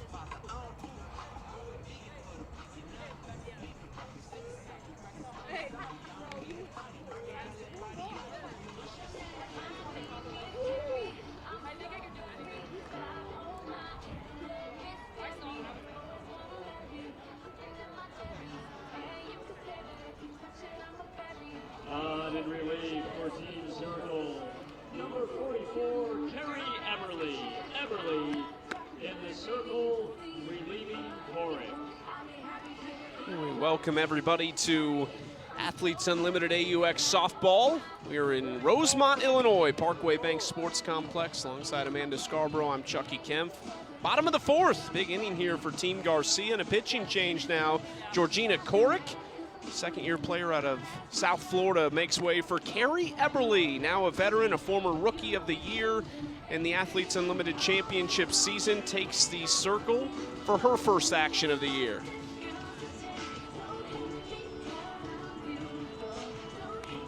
tomorrow, the final two parts of the four-part 30 for 30, the luckiest guy in the world. The film continues the unprecedented look into the life of Basketball Hall of Famer Bill Walton. Of course, the soundtrack for his life in the documentary, The Grateful Dead. It all starts at 8 Eastern, 5 Pacific on ESPN. If you missed the first two parts, you can always watch them anytime on ESPN+. Year number 3 for Carrie Eberly out of Charlotte, North Carolina. Went to Virginia Tech for 3 seasons and finished up at Oklahoma State. She can bring it. Yeah, and she'll bring a heavy drop ball. Really good down movement. Will also mix in her curveball. But she's a tall pitcher, and so that drop ball starts really high in the zone and then just falls down. Also mix in a rise at times, a little change up too, but that drop ball is definitely the pitch that she's known for. She's finished up the season as the pitching coach at Lipscomb. After a 4th place finish and Rookie of the Year nod in 2021, fell to 30th at AUX last year and 26th in the championship season. So you have to think she's motivated this year to bounce back into that great rookie form she was in. Just a 3.16 ERA that rookie season. Jumped up last year to 6 in AUX and 5 in the championship season. She gets the top of the order with Haley McClenny. So for 2. Drive in a run her last trip to the plate.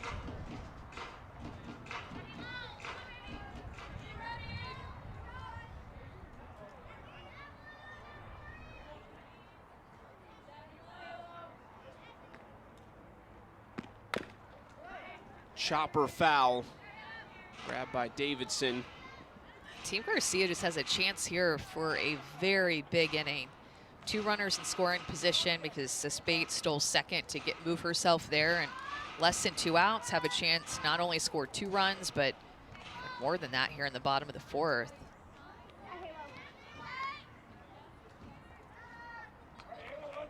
And Haley McClenny deliver. 1-2 count from Eberly. McClenny fouls it back. Does look like the rain has let up a little. Wind is still howling, but I don't see as much or as many raindrops as we were. I think you're right. I think they'll appreciate at least some relief from the weather right now, but the wind, like you said, is not quieted one bit. Another 1-2 in the dirt, gets away from Davidson, gonna be close. No, it's flipped up high. Piper, great jump from third base to tie the game at 5.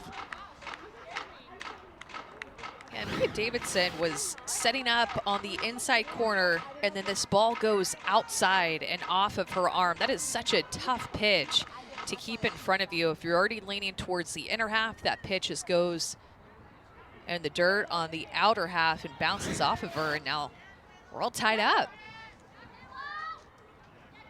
Goes down as a wild pitch, 2-2 count. Sis Bates the go-ahead run at third base. That one down and away. 3-2 now for McClenny.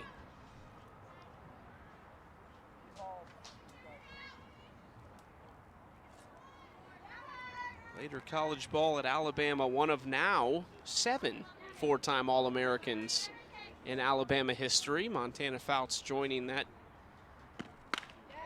very impressive group. Nice dive there from McKinney, and they say out at first. What a play by the rookie. The run scores, but McKinney flashing the leather. And Sydney McKinney was drawn in a little bit in the baseline because of the runner at third base. So this ball got on her quickly. She dives to her backhand up the middle, and McClenny makes it a close play because of her speed out of the left-handed batter's box, but she was out. That was close, but I do think that that throw ended up beating her. The rookie with an amazing defensive play at second base, but Team Garcia still takes the lead despite this second out. That was a beautiful play, and this is actually should stay the same. So a challenge from Team Garcia. Both teams have 2 challenges per game. Once we get to the 6th inning, the umpires can initiate that challenge. So they're having a conversation. A replay official back in the studio. The replay official has the final decision.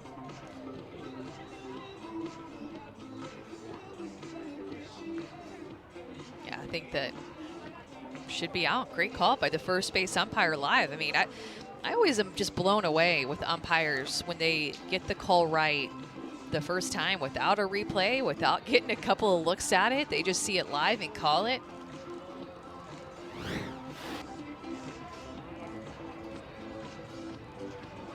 Morgan Zirkle should be happy with the outcome of this. And the ruling on the field is confirmed by Jim Cooper behind the plate. 2 outs, but the run comes across. So Team Garcia, they lose the challenge, but now leading in this game 6-5 with the 30-inning win points already secured. Sydney McKinney, already seen her with her first career hit. Now showing off what she can do with the glove over at second base. Amanda Lorenz, nobody on and 2 away here in the bottom of the 4th. It's exactly the type of inning that you wanted here on Team Garcia, and putting together back-to-back innings now offensively for Team Garcia. When you love scoring in back-to-back innings, keeping that momentum going.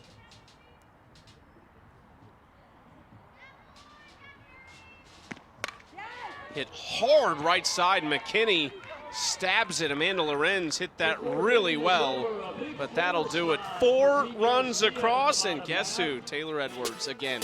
I think it landed out on the runway at O'Hare. Planes are taking off, balls are taking off. I mean, big bomb by Taylor Edwards, and a 4-run inning for Team Garcia.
What's that? I'm on live. What's up? What is that?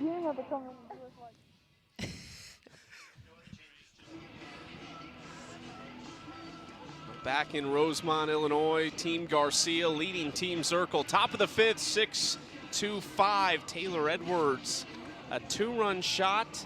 Again, did it in game 1 and has done it in game 2. And we are now joined by Taylor Edwards, who is behind the plate right now for Brooke Yanez.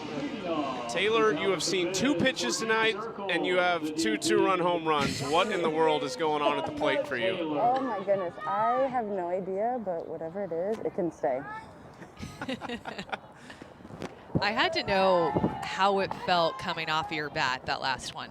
I'm not gonna lie, that one felt pretty good, but I'm just trying to swing at strikes, and that's it. That's all my focus is. You guys have been doing a lot of changing with your pitchers in the circle right now. Can you kind of take us through your strategy over these first couple games? Yeah, just trying to get our rookies, one, comfortable out there, giving them a rhythm and just letting them get their jitters out. Being able to. I see you. See you. One time. Hang on one sec. I'll be right back with you guys. Sorry, no, I just forgot to tell you that if I do my glove like this, it means the other way. Okay, like I like it. My bad. I got you. See, I'm a vet. I should know that, but it's all good. Balls, 1 strike. Hey, when you got to communicate, you got to communicate. Yep. There's no better time than now.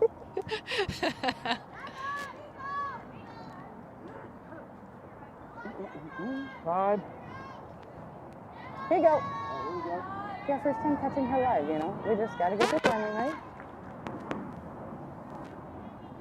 Here you go. Good. What do you see from her in terms of her spin and her movement? Spin-wise, it's very spinny whenever she has anything curveball, curve backdoor rise. But I'm very impressed that she keeps her body stacked in a very firm front side when she goes anything down. Good job. Thank you. That, gotcha. Communication, that's it. What's your advice to the rookies, Taylor, when they come into the league about how things go, not having a coach there to make some decisions for you? See you. I'm sorry, repeat that one more time. When the rookies come in, when you talk to somebody like Brooke Yanez, who's coming straight out of college, doesn't have this experience, there's no coaches here, what are those early conversations like, trying to get them comfortable? Just honestly having them trust their stuff because they're here for a reason. So getting them very confident with what they're coming in with. Yeah! Good job! Because I mean, they've had excellent college careers, so they don't have to come in and be somebody different. Just trust themselves to get, trust themselves with what they have because that's why we want them here. So just reassuring them like, yes, this is the pro league, but they're here for a reason and getting them confident and just believing in themselves every pitch. Did you know out of the hand on that one that Nadia was going to swing at that? Yes, totally. Good. Yeah. Love Nadia, man. I know. Hey, you guys had a tough first game and then a bit of a slow start to this game. What were you guys talking about in the dugout to get back into this game and still believe in yourselves? See you. We were just telling each other, we just got to chip away. It's a long game, and especially with our point system going every inning counts. We could chip away and potentially win the game. We just have to believe and play together.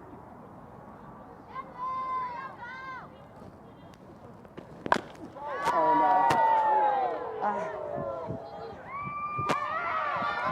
no. Taylor, we will.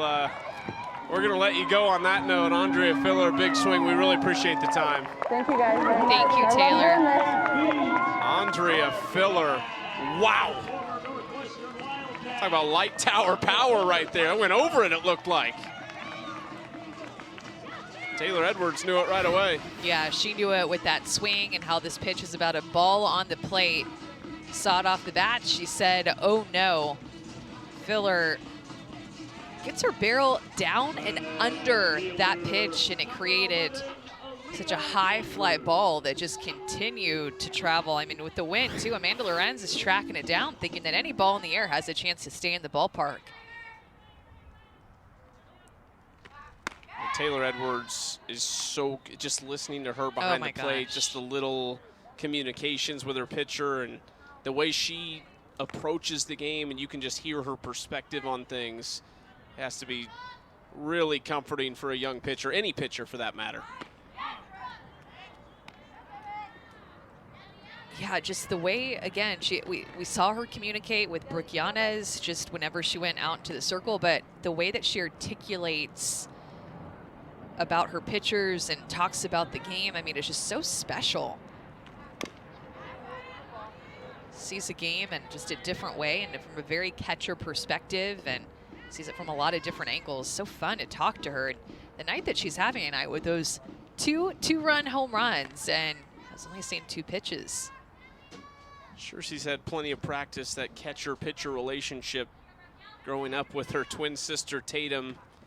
who is the other part of that superstar duo at Nebraska. I mean, just think about it. If she knows a rookie like Brooke Yanez already so well, how well does she know her sister Tatum from growing up and playing together, and like that, what that relationship was like as a battery? Leah Andrews foul ball down the right side. RBI single her last time up.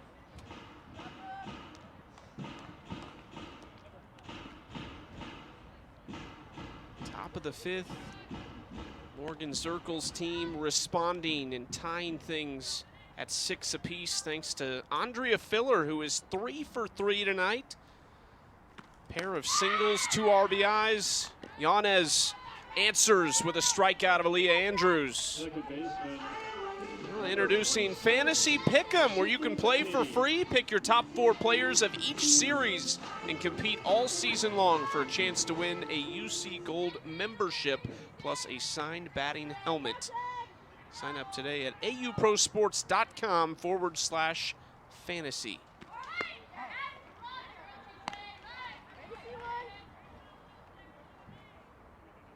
Now back to the top of the order, Sydney McKinney. 1 for 3. Her first look at Yanez.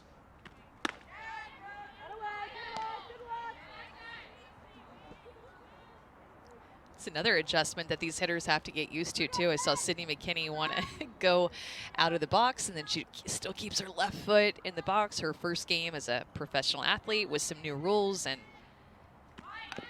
you get so set in your ways as a college player for the timing and your routine, and it's just something that you've done for so many at-bats that this is a different way of doing things, and things that just you used to not think about, that of just like walking out of the box and slowing the game down in your mind. Now everything gets sped up a little bit, and it's different for you in the box and in the circle, both these rookies. For McKinney, we heard the word, one of her former Team USA teammates. She is an absolute weapon. Yanez wins that battle, though, of the rookies. Great response after the solo home run from Andrea Filler to tie it up at 6.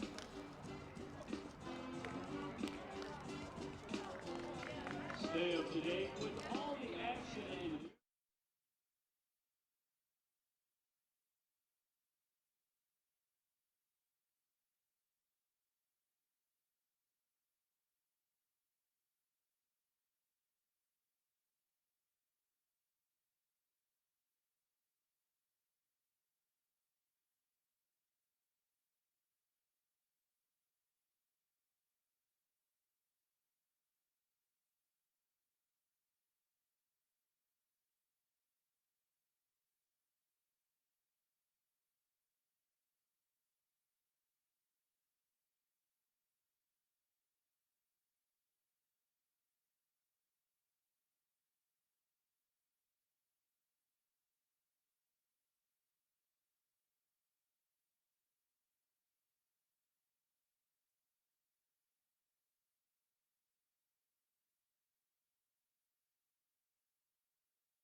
Bottom of the 5th, 6-6. Team Zirkle, Team Garcia capping off opening day here at AUX in Rosemont, Illinois.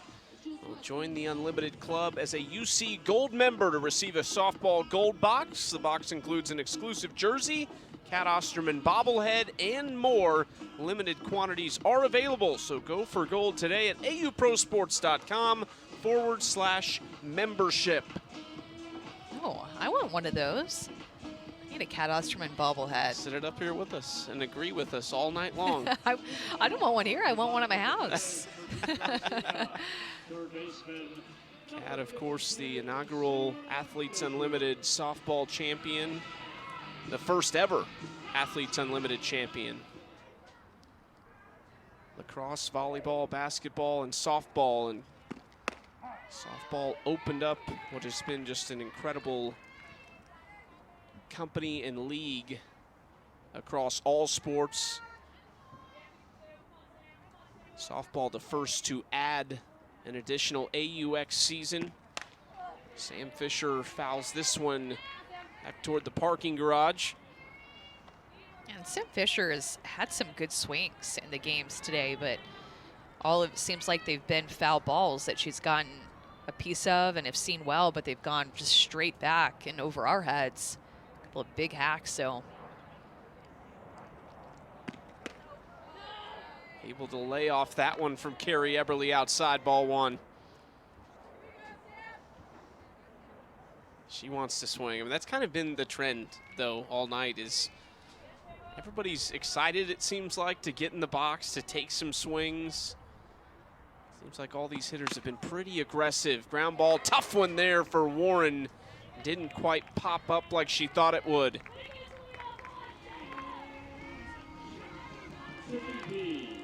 Fisher on, nobody out. Let's look at the leaderboard. Aubrey Leach at the top. Has to feel good right now for all those Team Mulipola members. Just the one game, but all of them right now sitting in that top 10 with the exception of course, Taylor Edwards, and she's done a lot of that because of stat points. Yeah, I spy a lot of orange. That's how good of a first game that Team Mulipola had. Almost feels like their entire team is on at the top of the leaderboard. Faremo up there in second, the rookie who picked up the MVP 2 nod, which is worth an additional 40 points. Aubrey Leach was the MVP 1 with 60. She's at the top. And then Courtney Gano, it was a tough out tonight. She had MVP 3 and 20 additional points.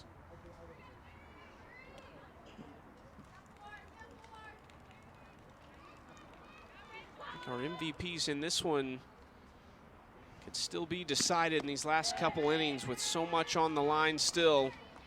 Yeah, I think we have a lot to decide still in this game. It's been pretty closely contested. Beginning of the game, felt like it was all Team Zirkle, and now here in the middle innings, it's been all Team Garcia, but Zirkle able to answer back with that filler home run. Foul ball from Garcia, 2-2. We mentioned those Game 1 MVPs. Here they are. Aubrey Leach, she homered. Megan Faremo, tremendous in relief, closing the door on Team Garcia. And then Courtney Gano went 3 for 4, drove in a run, and scored herself.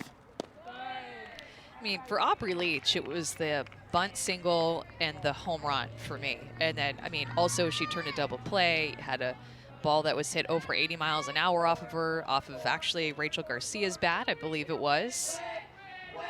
Turned a double play. Garcia, that was quite the swing to get robbed on, especially after the blue pits that were falling against them. I think because this team has played a doubleheader, you've seen them just start to work some things out as we've gone along. I mean, the one good thing about a doubleheader, even if you have a bit of a slow start in Game 1, is that you have time to chip away, like Taylor Edwards was talking about, and make some changes and to get back into a rhythm and a groove. Rachel Garcia, get a pinch runner. Abby Ramirez will go over to first base. And you can kind of justify it two ways. You play the doubleheader on the first night and do exactly what you said. If you can respond, you kind of get in a groove and get more experience this first day of the season, get back into the swing of things. Or if you're Team Mulipola, you're thinking, well, we still have our doubleheader ahead of us and we're feeling good after that first game.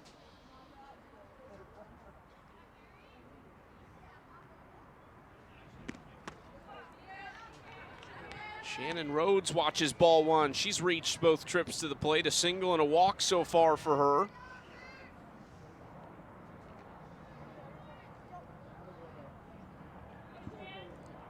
For 3 in the first game tonight. First look at Carrie Eberly this season. Great spot there from Eberly.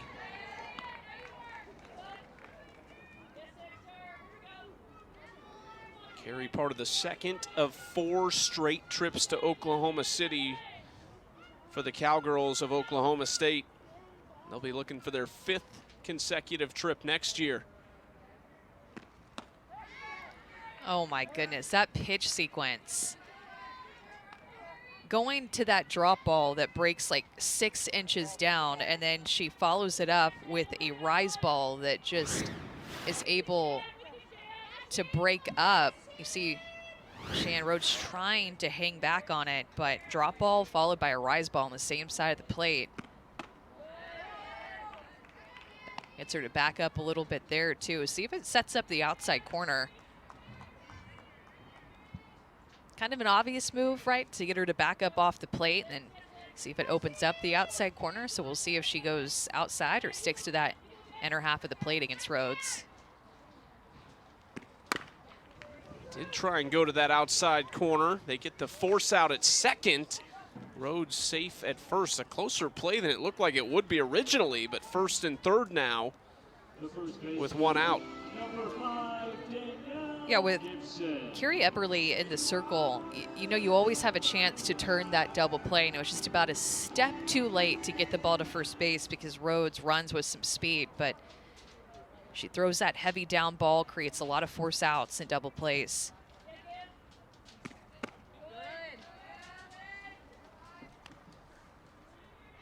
Danielle Gibson.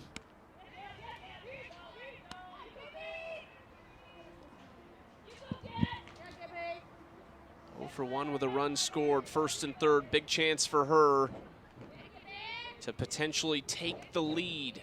Also 10 inning win points on the line, and she kind of waved at that one. Didn't like that she went after it. Dude, there's so many times after a pitch as a hitter, you just want to get away from the plate where maybe you did a check swing or didn't like the call or something happened. Like you just want to take a couple steps away, and these hitters can't. Underneath this one, we've seen trouble on these in the game so far, and there's more trouble.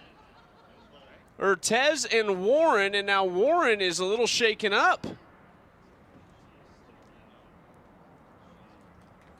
This is not what you want to see from Jessie Warren, who just returned after sitting out last season.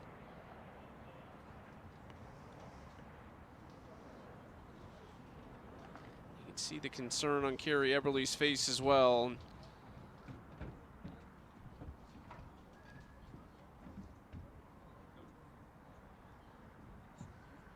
These players, no matter which team you're on, are it's such a tight-knit group. Warren on her feet, which is good to see.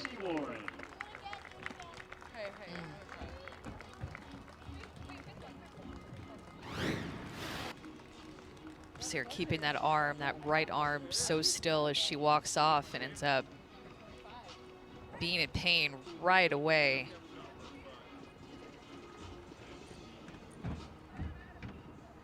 Just lands awkwardly when she falls to the ground. Feel for her, and you can tell the concern from all of her teammates as well as Team Garcia.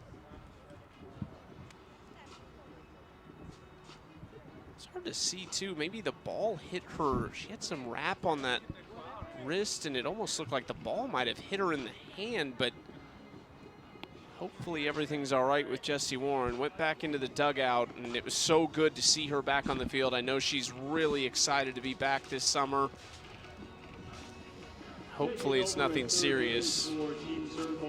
It is a debut though for Delaney Wiz, who comes in out of UCLA, spent 3 years there. Started her career with 2 years at Loyola Marymount, finished up at UCLA in 2022. Nice play there at shortstop by Urtez, holds the runner at third, but Rhodes advances the second. Next up, the catcher, number 12, Taylor Edwards. And here comes Taylor Edwards. 2 home runs off of her bat today, both for the left side of the field. One was that line drive home run. That was when it was daylight in game 1 of the doubleheader. And then her last at bat, it's nighttime, and this ball just flies into the night. 2 pitches she's seen and 2 2-run home runs, Chucky. She's a little more comfortable with just runner on, but we'll see. But for every run scored during this year's Athletes Unlimited AUX season, aspiration committed to planting 10 trees. Stay tuned. We'll see if Taylor Edwards keeps adding to that total. Fouls this one off her leg, it looked like. 1-1 count. Let him fly.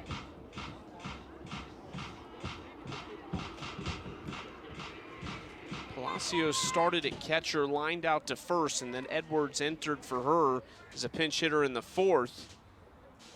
Trust yourself. Big swing right there. That home run in the 4th was the first pinch hit home run in AUX history. What a stat.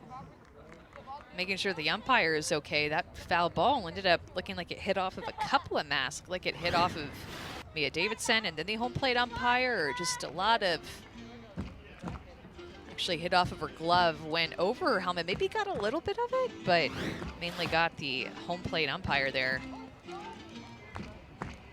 Good to see he's all right behind the plate. Umpires for both games have done a really nice job tonight. Carrie Eberly, 1-2 pitch to Taylor Edwards. Outside ball 2.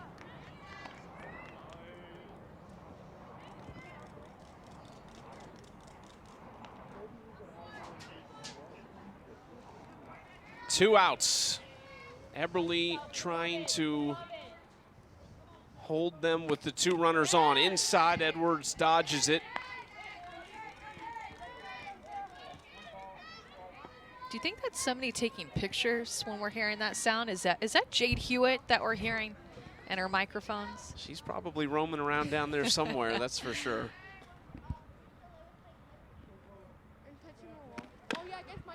Edwards, foul ball off her foot.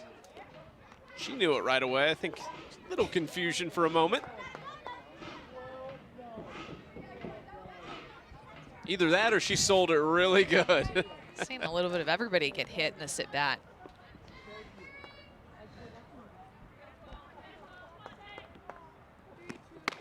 Great spot from Eberly. Strands a pair on the base paths. That's 10 inning win points for Team Zirkle as Carrie Eberly dances out of a jam. Team Zirkle needed this strikeout for so many different reasons. Eberly gets the home run hitter strikeout looking.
Who's going to win this season? Oh gosh. Isn't that the golden question? Me, of course. It might just be me. I don't know. I want Haley McClenny to win it. I think she's gonna do it. Should I have said myself? I realize that maybe, but no, I want Haley McClenny to win. Well, more AUX softball tomorrow. First at 6:30 Eastern on ESPNU, and then at 9 p.m. Eastern on ESPN2. Well, that's the magic question. Do you have the answer for us? Who's going to win? Man, I wish that I had the answer and I could see into the future. I feel like Team Mulipola really put themselves with a strong start in a good position. Need to keep it going. Could be someone on that team. Oh my goodness, look at that spin from Zirkle. That is unbelievable. I mean, what are you going to do with that as a defender if you're Sam Fisher, just kind of raising her hands? Look at right here. It just completely takes a turn back into fair territory. Looks like it's going to go foul, and Sam Fisher was perfectly okay with that, and then it ends up fair. It's a similar moment as Davidson. This is in the clouds right now and into the stands. Oh, that went so high. I would not want to be underneath that fly ball without a glove. And that guy who just gave the ball away was okay with catching it with no glove. I mean, that was coming down with some speed. He took a deep breath after that landed, too.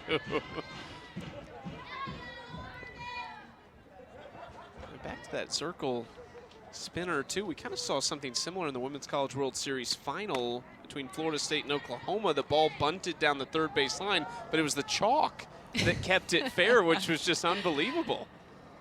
Oh, man.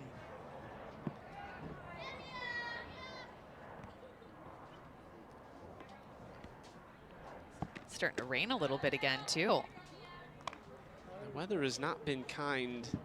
A little bit of an issue in the first game, but definitely in this second game, the wind, some rain earlier. It stopped for a little bit, but starting to come back.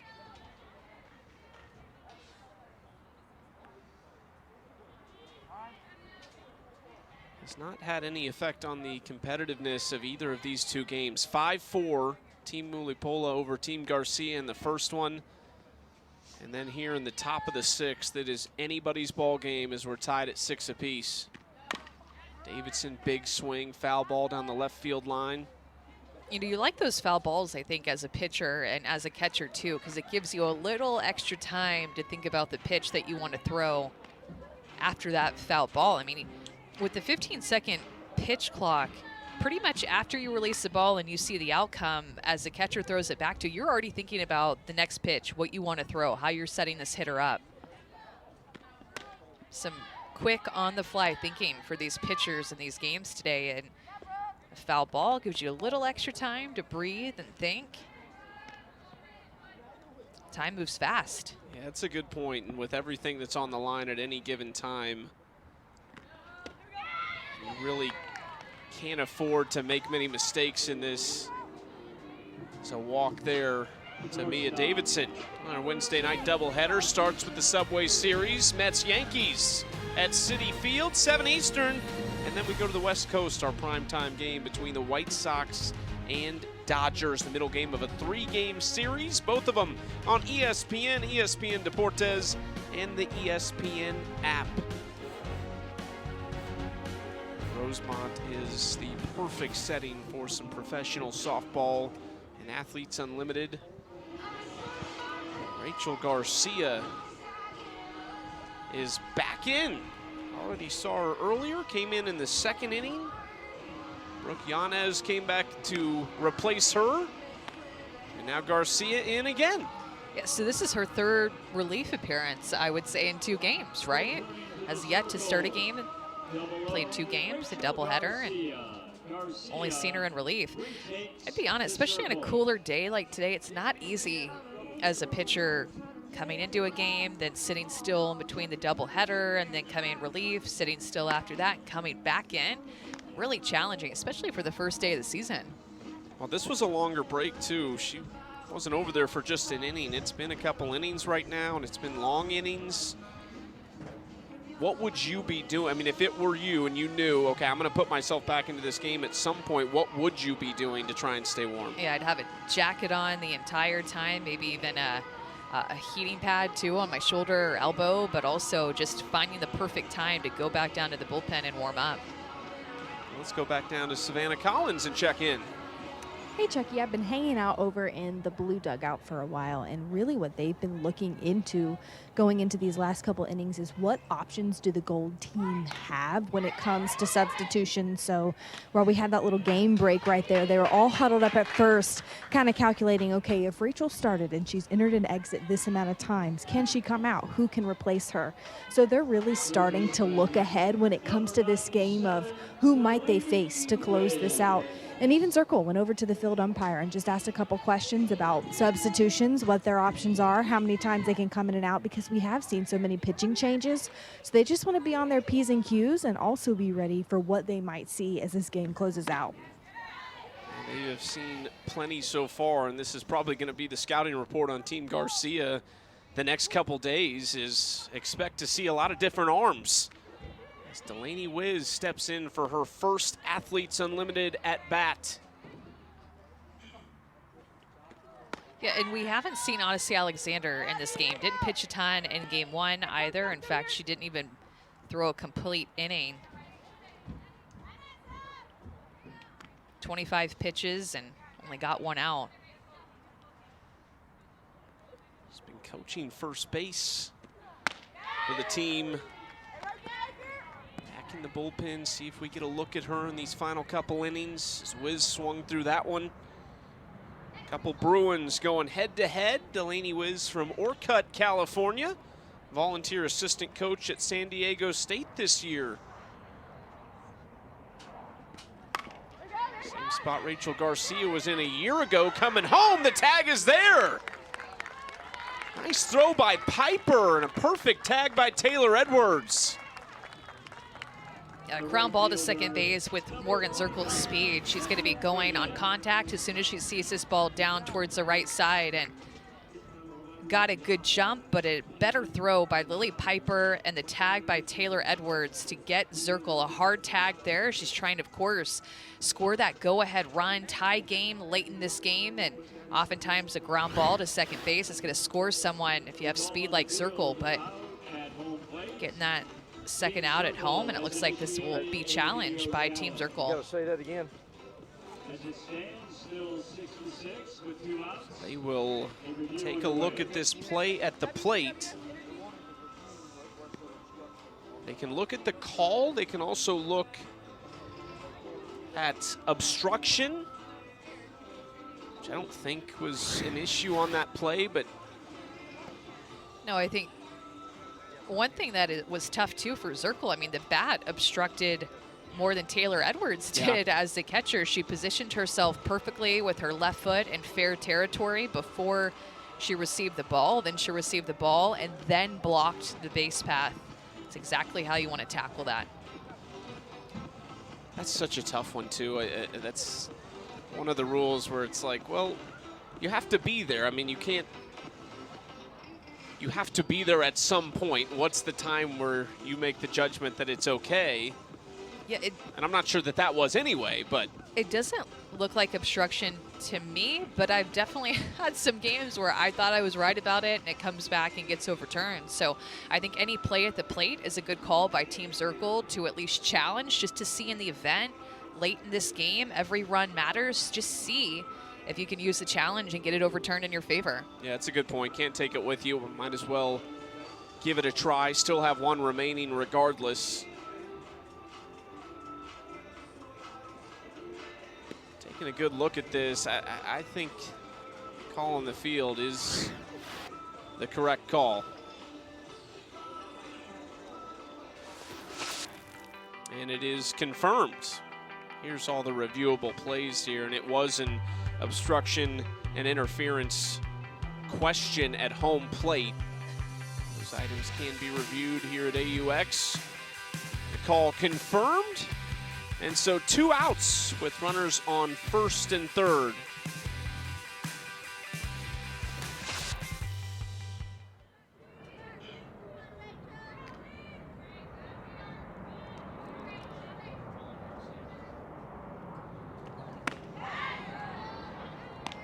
That does catch the outside corner for Rachel Garcia, strike one.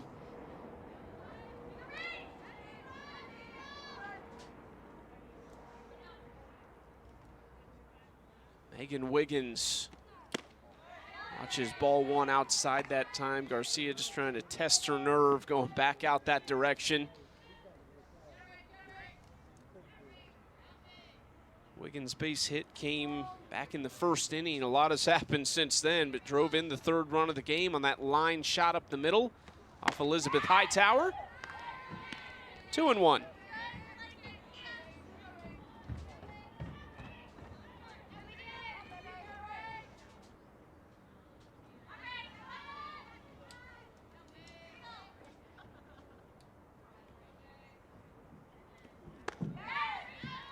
Still trying to go back to that outside corner. Got the first strike call, but 3 straight balls now. Megan Wiggins just has such a good eye. I mean, I think she's seen a little bit of everything, so uses that experience with her plate discipline.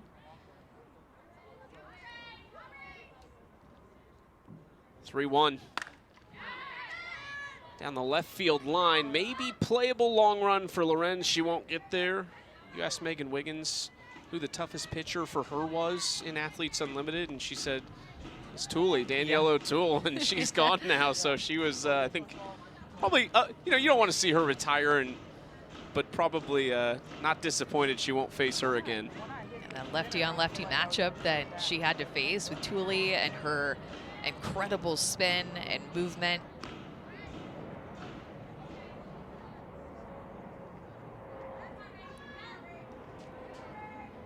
Full count, Garcia and Wiggins. Go ahead run on third base for Team Zirkle. Time is called, and that's one of the ways that as a batter you can step out of the box if the umpire calls time.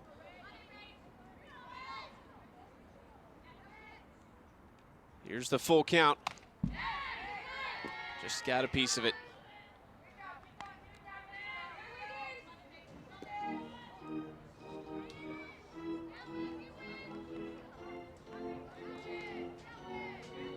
Wagner, Anissa Tez, Andrea Filler looking on in the dugout.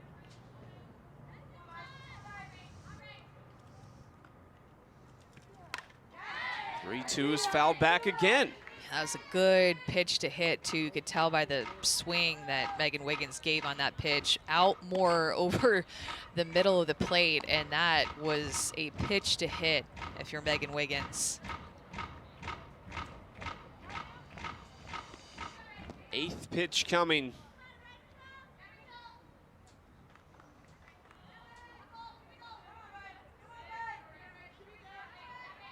Wiz on first, Davidson on third, 2 away. Wiggins, left center field, and bounces off the wall. She's headed for second. Delaney Wiz is going to score from first. Wiggins, the 13-year pro, delivers here in the 6th. Ended at bat where she saw so many pitches and finally gets a mistake out over in the middle of the plate. That pitch was supposed to be hard, and you could see where Taylor Edwards was set up. Instead, it stays out, and Megan Wiggins drives it to left center field. That was a line drive off of her bat with runners in scoring position to give her team the lead. 3 RBIs for Wiggins in the game now. Potentially a swing right there that could be worth as many as 70 if they go on to win this game and take these inning points.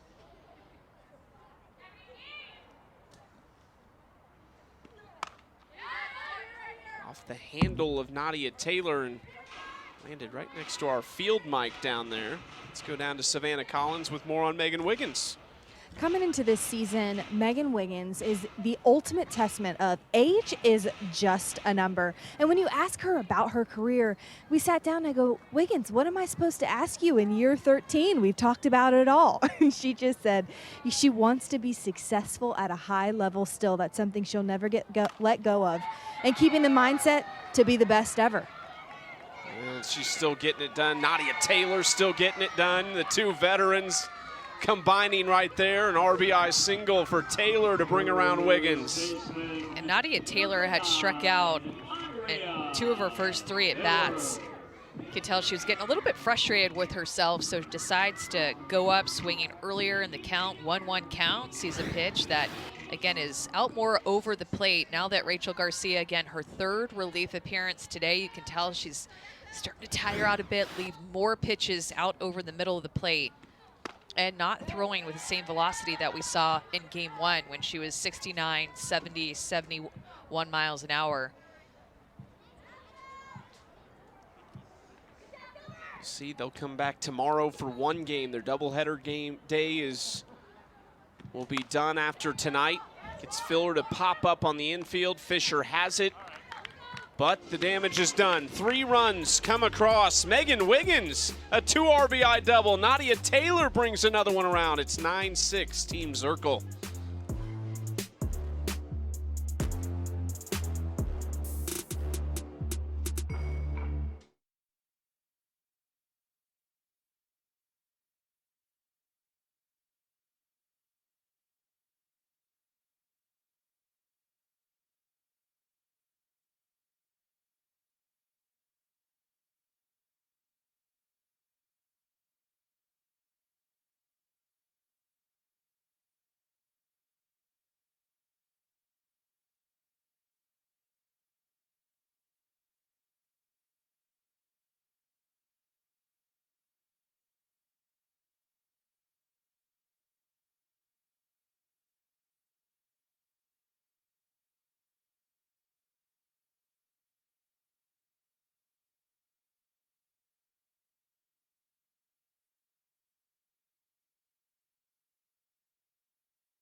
Giving our choices, we using our voices, helping the voiceless. We stand for a cause, not fighting for straws. We changing the laws, we give it our all. It's a bigger picture, and we paint the walls. We are unlimited. Look at the game, we changing it all. We unified on the front line for the one time, 'cause it's one line, no divide. When we ride, use one voice, then we shine. Stand up now, unannounced. Hold on, hear me out. Say it loud, 'cause every moment. Here's the story so far tonight. Team Zirkle got off to a great start. We got that big response in the 4th inning from Team Garcia to take the lead 6-5, and then Morgan Zirkle rallied the troops, and they now lead it 9-6. Bottom of the 6th inning. Lily Piper, Sis Bates, Haley McClenny due up here for Team Garcia. Megan Wiggins, an early candidate, or not too early, I mean, it's the bottom of the 6th inning, but early in terms of pre-voting, candidate for MVP. 2 for 3, a walk, 3 RBI. We talked about it earlier with Wiggins, played so well at AUX last season, hit .372, one of the best in the league. Certez goes down to a knee. Nice play, but not going to get Piper. But Wiggins just wasn't on the right teams last year, just couldn't find ways to win, or she would have been toward the top of the leaderboard. Yeah, and Lily Piper also has had a nice night out of the 8th spot. Been on base all 3 times, a 3 for 3 night for her. Talking to Abby Ramirez over there at first base. Ramirez started at second in the first game. Piper started here in the second game at second base. And now Sis Bates with something to work with nobody out. It's definitely been a different game than what we saw out of game 1. I mean, there's been 15 runs scored, 18 hits, 3 errors in this game.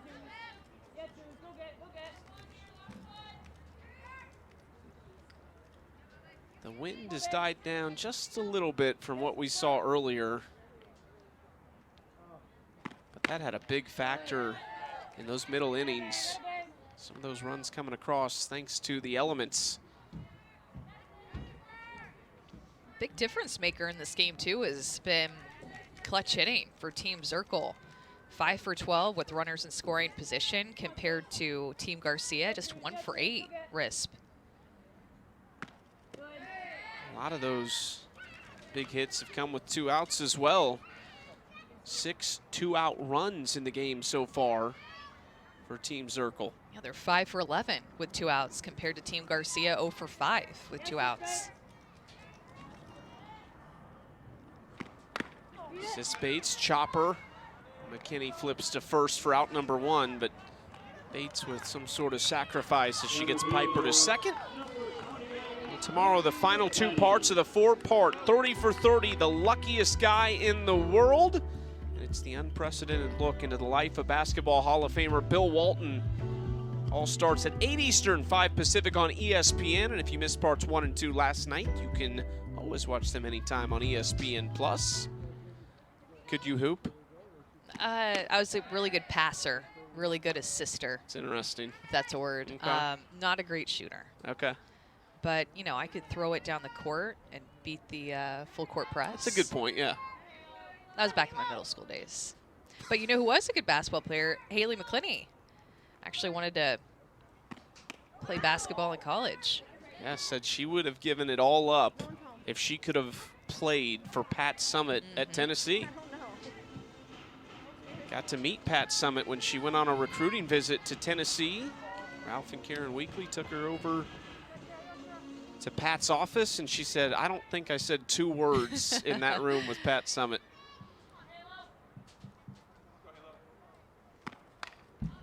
Fouled it straight back.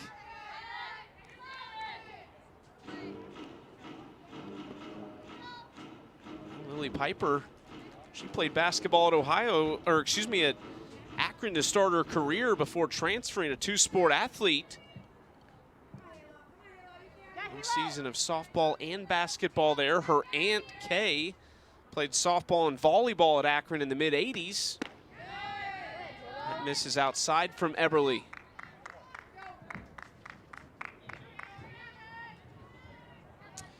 We got another chair chat, our second of the season. Georgina Korick in her 2nd year out of South Florida got the start tonight. And Georgina, you weren't here with the championship season last year, but you were with AUX, had a great year. What's it like to be back for year 2 for you?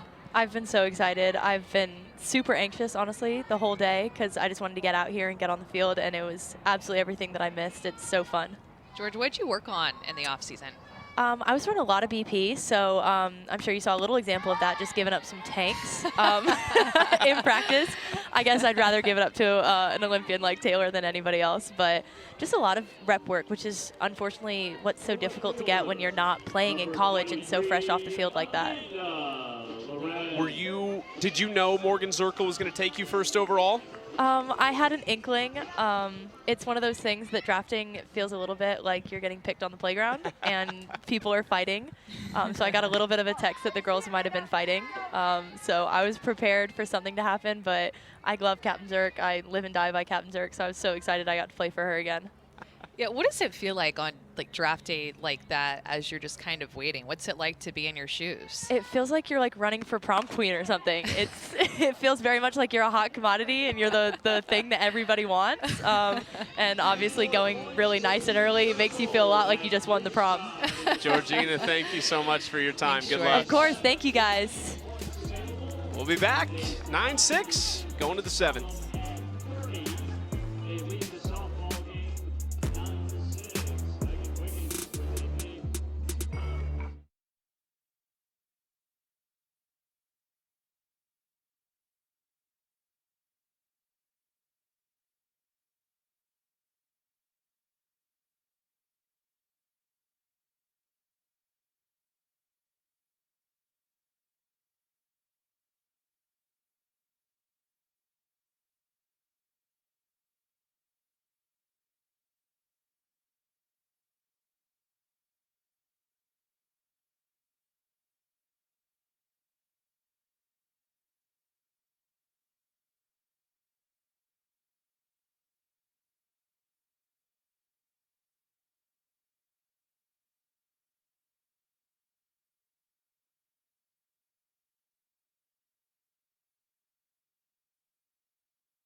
gold, Team Garcia.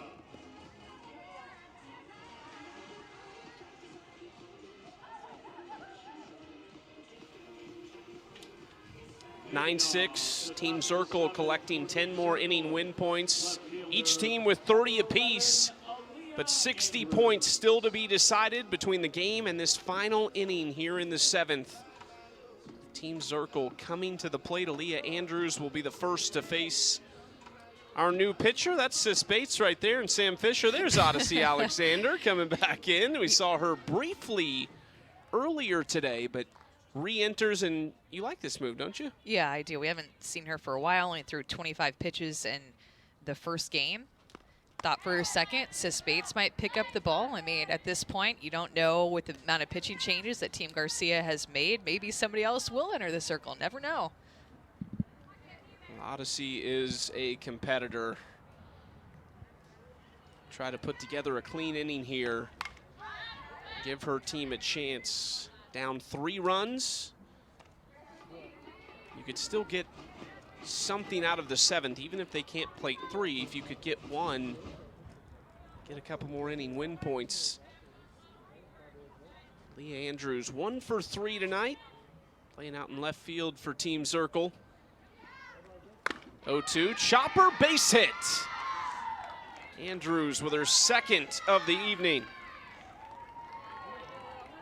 The second baseman, number 26, Sydney McKinney. Just a good piece of hitting by Aaliyah Andrews. Looks like a drop ball that stays a touch up and just gets to contact and is able to use the ground up the middle of the field. And now you have speed on first base for Team Zirkle.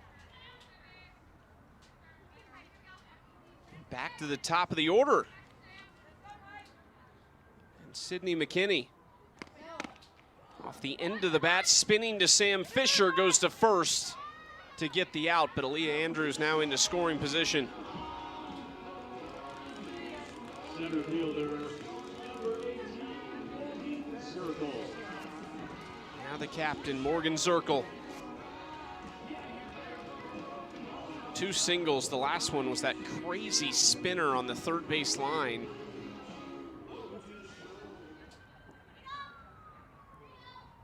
Gets to wear the C this week.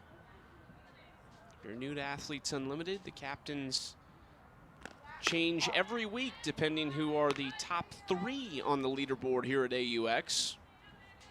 In the full championship season, it's an expanded field. Instead of 42 players, it's 60, so there's 4 teams. It's the top 4 at that point as the captains. Slapped left side, Fisher staying busy, and there's 2 outs. Andrews up to third. The catcher, number 46, Mia Davidson. Alexander, quick response after the leadoff single by Aaliyah Andrews, who now stands at third base with 2 outs. This is when Team Zirkle has done a lot of their damage tonight with 2 outs.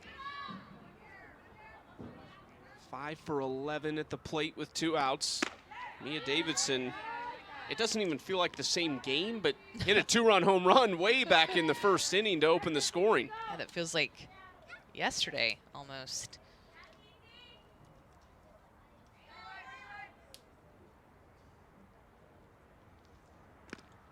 "12 hits for this team. Had a great approach at the plate. It's interesting, I mean, Morgan Zirkle talked about it earlier. She went pitcher heavy, 2 pitchers in her first 3 picks, and Issa Ortez was the exception at shortstop. Big cut from Davidson. Oh, that was pretty. Maybe a little off-speed curveball there by Odyssey that had some big time spin on it, almost spun it at a 9 o'clock axis.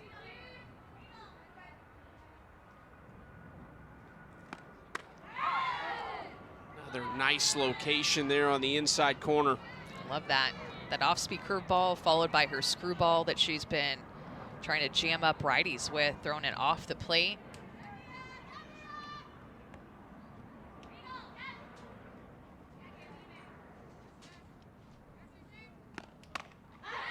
Inside, diving catch from Taylor Edwards. Who else? What a night it's been for the former Husker.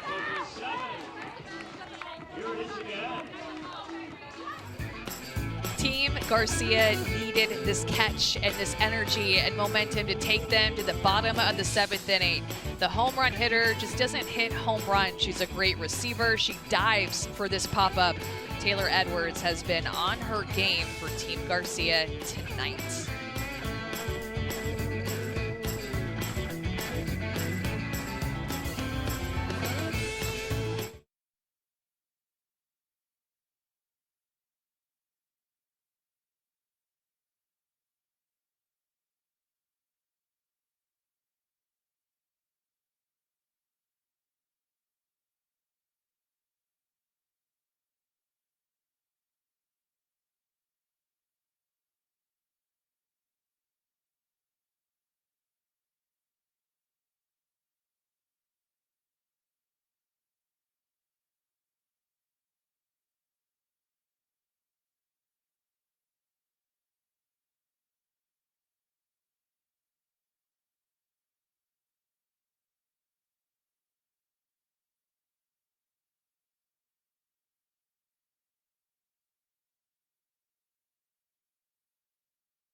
Well, she can't just swing it. You got that SC Top 10 nominee, Taylor Edwards. She can do it all. If it's not in the top 10, I'm going to be mad. This should make it, absolutely. I love a good catcher, like behind the plate, getting to something like that. Me too. Not easy to read that off the bat, know which way you need to turn, which way it's going, and just all read off the bat. And Taylor Edwards laying out. Well, last chance for Team Garcia, down 3 runs. A couple ways they could get points. They score a single run, they'd pick up 10-inning win points. But they'd like to make a charge for the 50 points you get for the game. Trailing by 3, it starts with Sam Fisher. 3-4-5 here for Team Garcia. Fisher did go for that. I think it's going to be hard to pick the MVPs for this one. I think Megan Wiggins is an obvious answer. Then maybe Carrie Epperly with her outing that she's had, if she's able to close the door here. But a leadoff single for Sam Fisher. I thought she's hit the ball hard in this game. We've seen some balls hit really hard. The Garcia one earlier tonight. That one coming off the bat at 75.6 miles per hour. Yeah, and got on with a couple of errors too, but both of those errors were hard hit balls. Rachel Garcia, chance to help her own cause here and her team. Watches strike 1 from Eberly.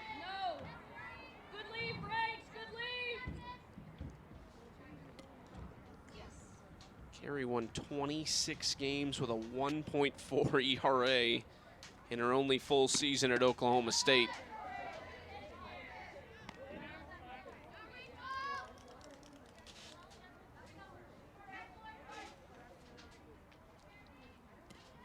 Tomorrow it'll be Team Mulipola with the doubleheader. We'll take a day off on Wednesday and be back to finish up Series 1 on Thursday. Great pitch from Eberly. Man. The off-speed pitches and changeups that we have seen today in this doubleheader from a lot of these pitchers have just been ones that send you an oohs and ahs. I mean, when you get a hitter to miss like that out of the hand, special. Such a great view, too. That pitch just dipping under the bat. I think my favorite part of practice is just watching Megan Faramo. We got the chance to stand there when she threw her bullpen. I mean, that's eye-popping stuff from her and from all these pitchers. Yeah.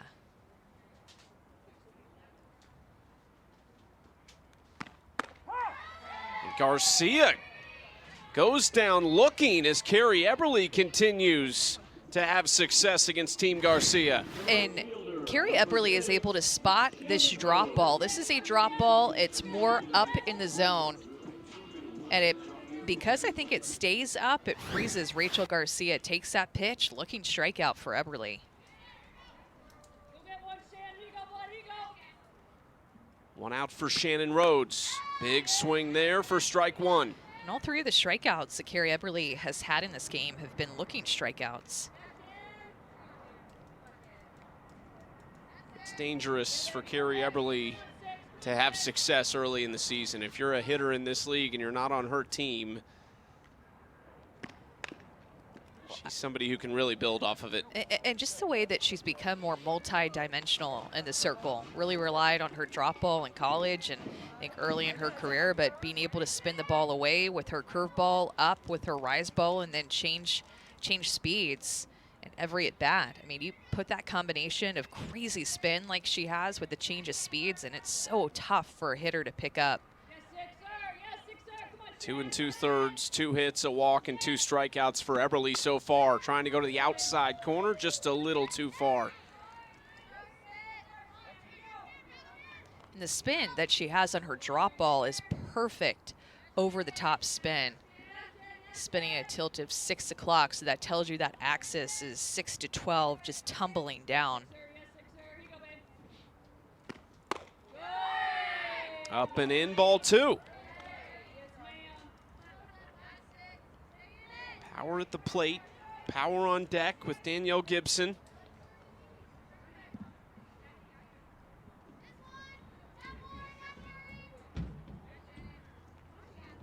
Fisher at first with 1 out.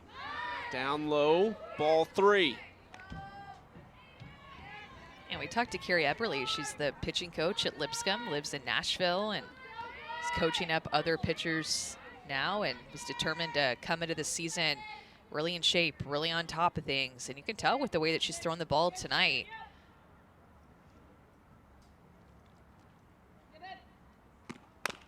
Ground ball right back to her. It's spinning and a long flip underhand to first base for the out.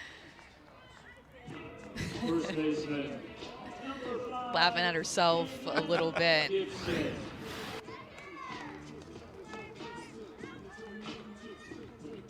Almost landed on her hand that was inside of her glove and just sticks with it, keeps her feet moving.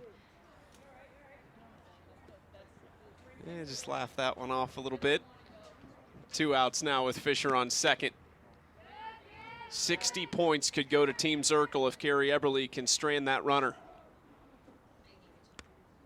I'm talking about her coaching. It's interesting listening to other college coaches who have current players talk about how they can kind of benefit from coaching, from helping other players recognize certain things with their swing or what they're doing. Lasered into left center field. The inning points will belong to Team Garcia as Danielle Gibson has a double. The catcher, number 12, Edwards. Yeah, clearly looking down and out, and she gets it, keeps her front side on that. Look at that beautiful extension right back up the middle of the field. And since that ball past any outfielder all the way to the wall, and Team Garcia's gonna win this inning and get a few points added in. And look who it is. Taylor Edwards. Big swing at that one, fouls it straight back. Struck out looking in her first appearance against Eberly tonight, but has 2 two-run home runs, 1 in the first game, 1 in this game. It's where you're keeping her in this at bat, like that first pitch down and in with that drop ball. It's something that she can't or will have trouble barreling up and getting her barrel underneath it. Home run power, tons of power, experience in the box, and you're 1 swing away from tying up this game if you're Team Garcia. So you want to keep the ball in the ballpark if you're Carrie Eberly and Team Zirkle. Eberly wants to talk to Mia Davidson.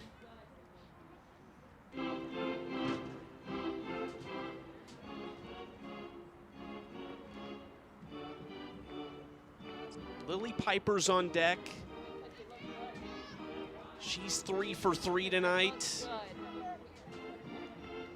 Have to be careful with Edwards, though. I mean, this is the chess match. Yeah, I think the conversation is just to be careful. It's hard to put the game-winning run on first base. Pitch her carefully. Don't give her anything too good to hit. Not going to be an intentional walk. Just go ahead and put her on first base. And if you're Taylor Edwards, she's a catcher. You know that she's getting into their mind as battery when Eberly and Davidson talk to each other, knowing that they're likely going to try to be careful and nibble like that. Just outside. 3-1 now for Edwards. I mean, Lily Piper has just had such a good night tonight. And so is Edwards. Pick your poison here tonight. Ball 4. The winning run comes to the plate in the form of Lily Piper. 47, Lily Piper.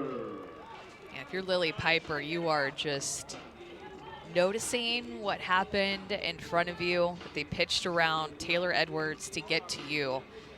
Lily Piper is the type of player that takes something like that kind of personally in a competitive way. And these are two close friends. Lily Piper and Carrie Eberly have become close friends with their time at Athletes Unlimited. I actually saw them yesterday grabbing dinner together at one of the local restaurants in Rosemont. Perfect night for Piper. Say that 4 times. I'm lucky to say it once. Took a huge cut. This is skied into the clouds and caught by Ortez. And it has been quite the adventure on fly balls tonight. So a nice job by Anissa Ortez to finish the game.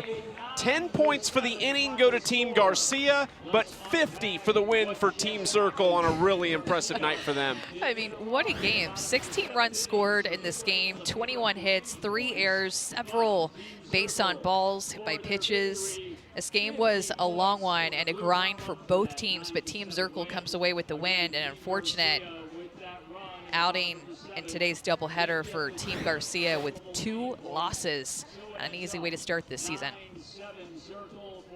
Well, our first day of AUX here in Rosemont has come to a close, and 2 fantastic games. 5-4 Team Mulipola wins the first one, 9-7 Team Zirkle wins the second one. We are back tomorrow night at 6:30 Eastern. Big thank you to Sydney Boxell, our director, Casey Carter, our producer. For Savannah Collins, Amanda Scarborough, I'm Chucky Kemp. We will see you tomorrow in Rosemont.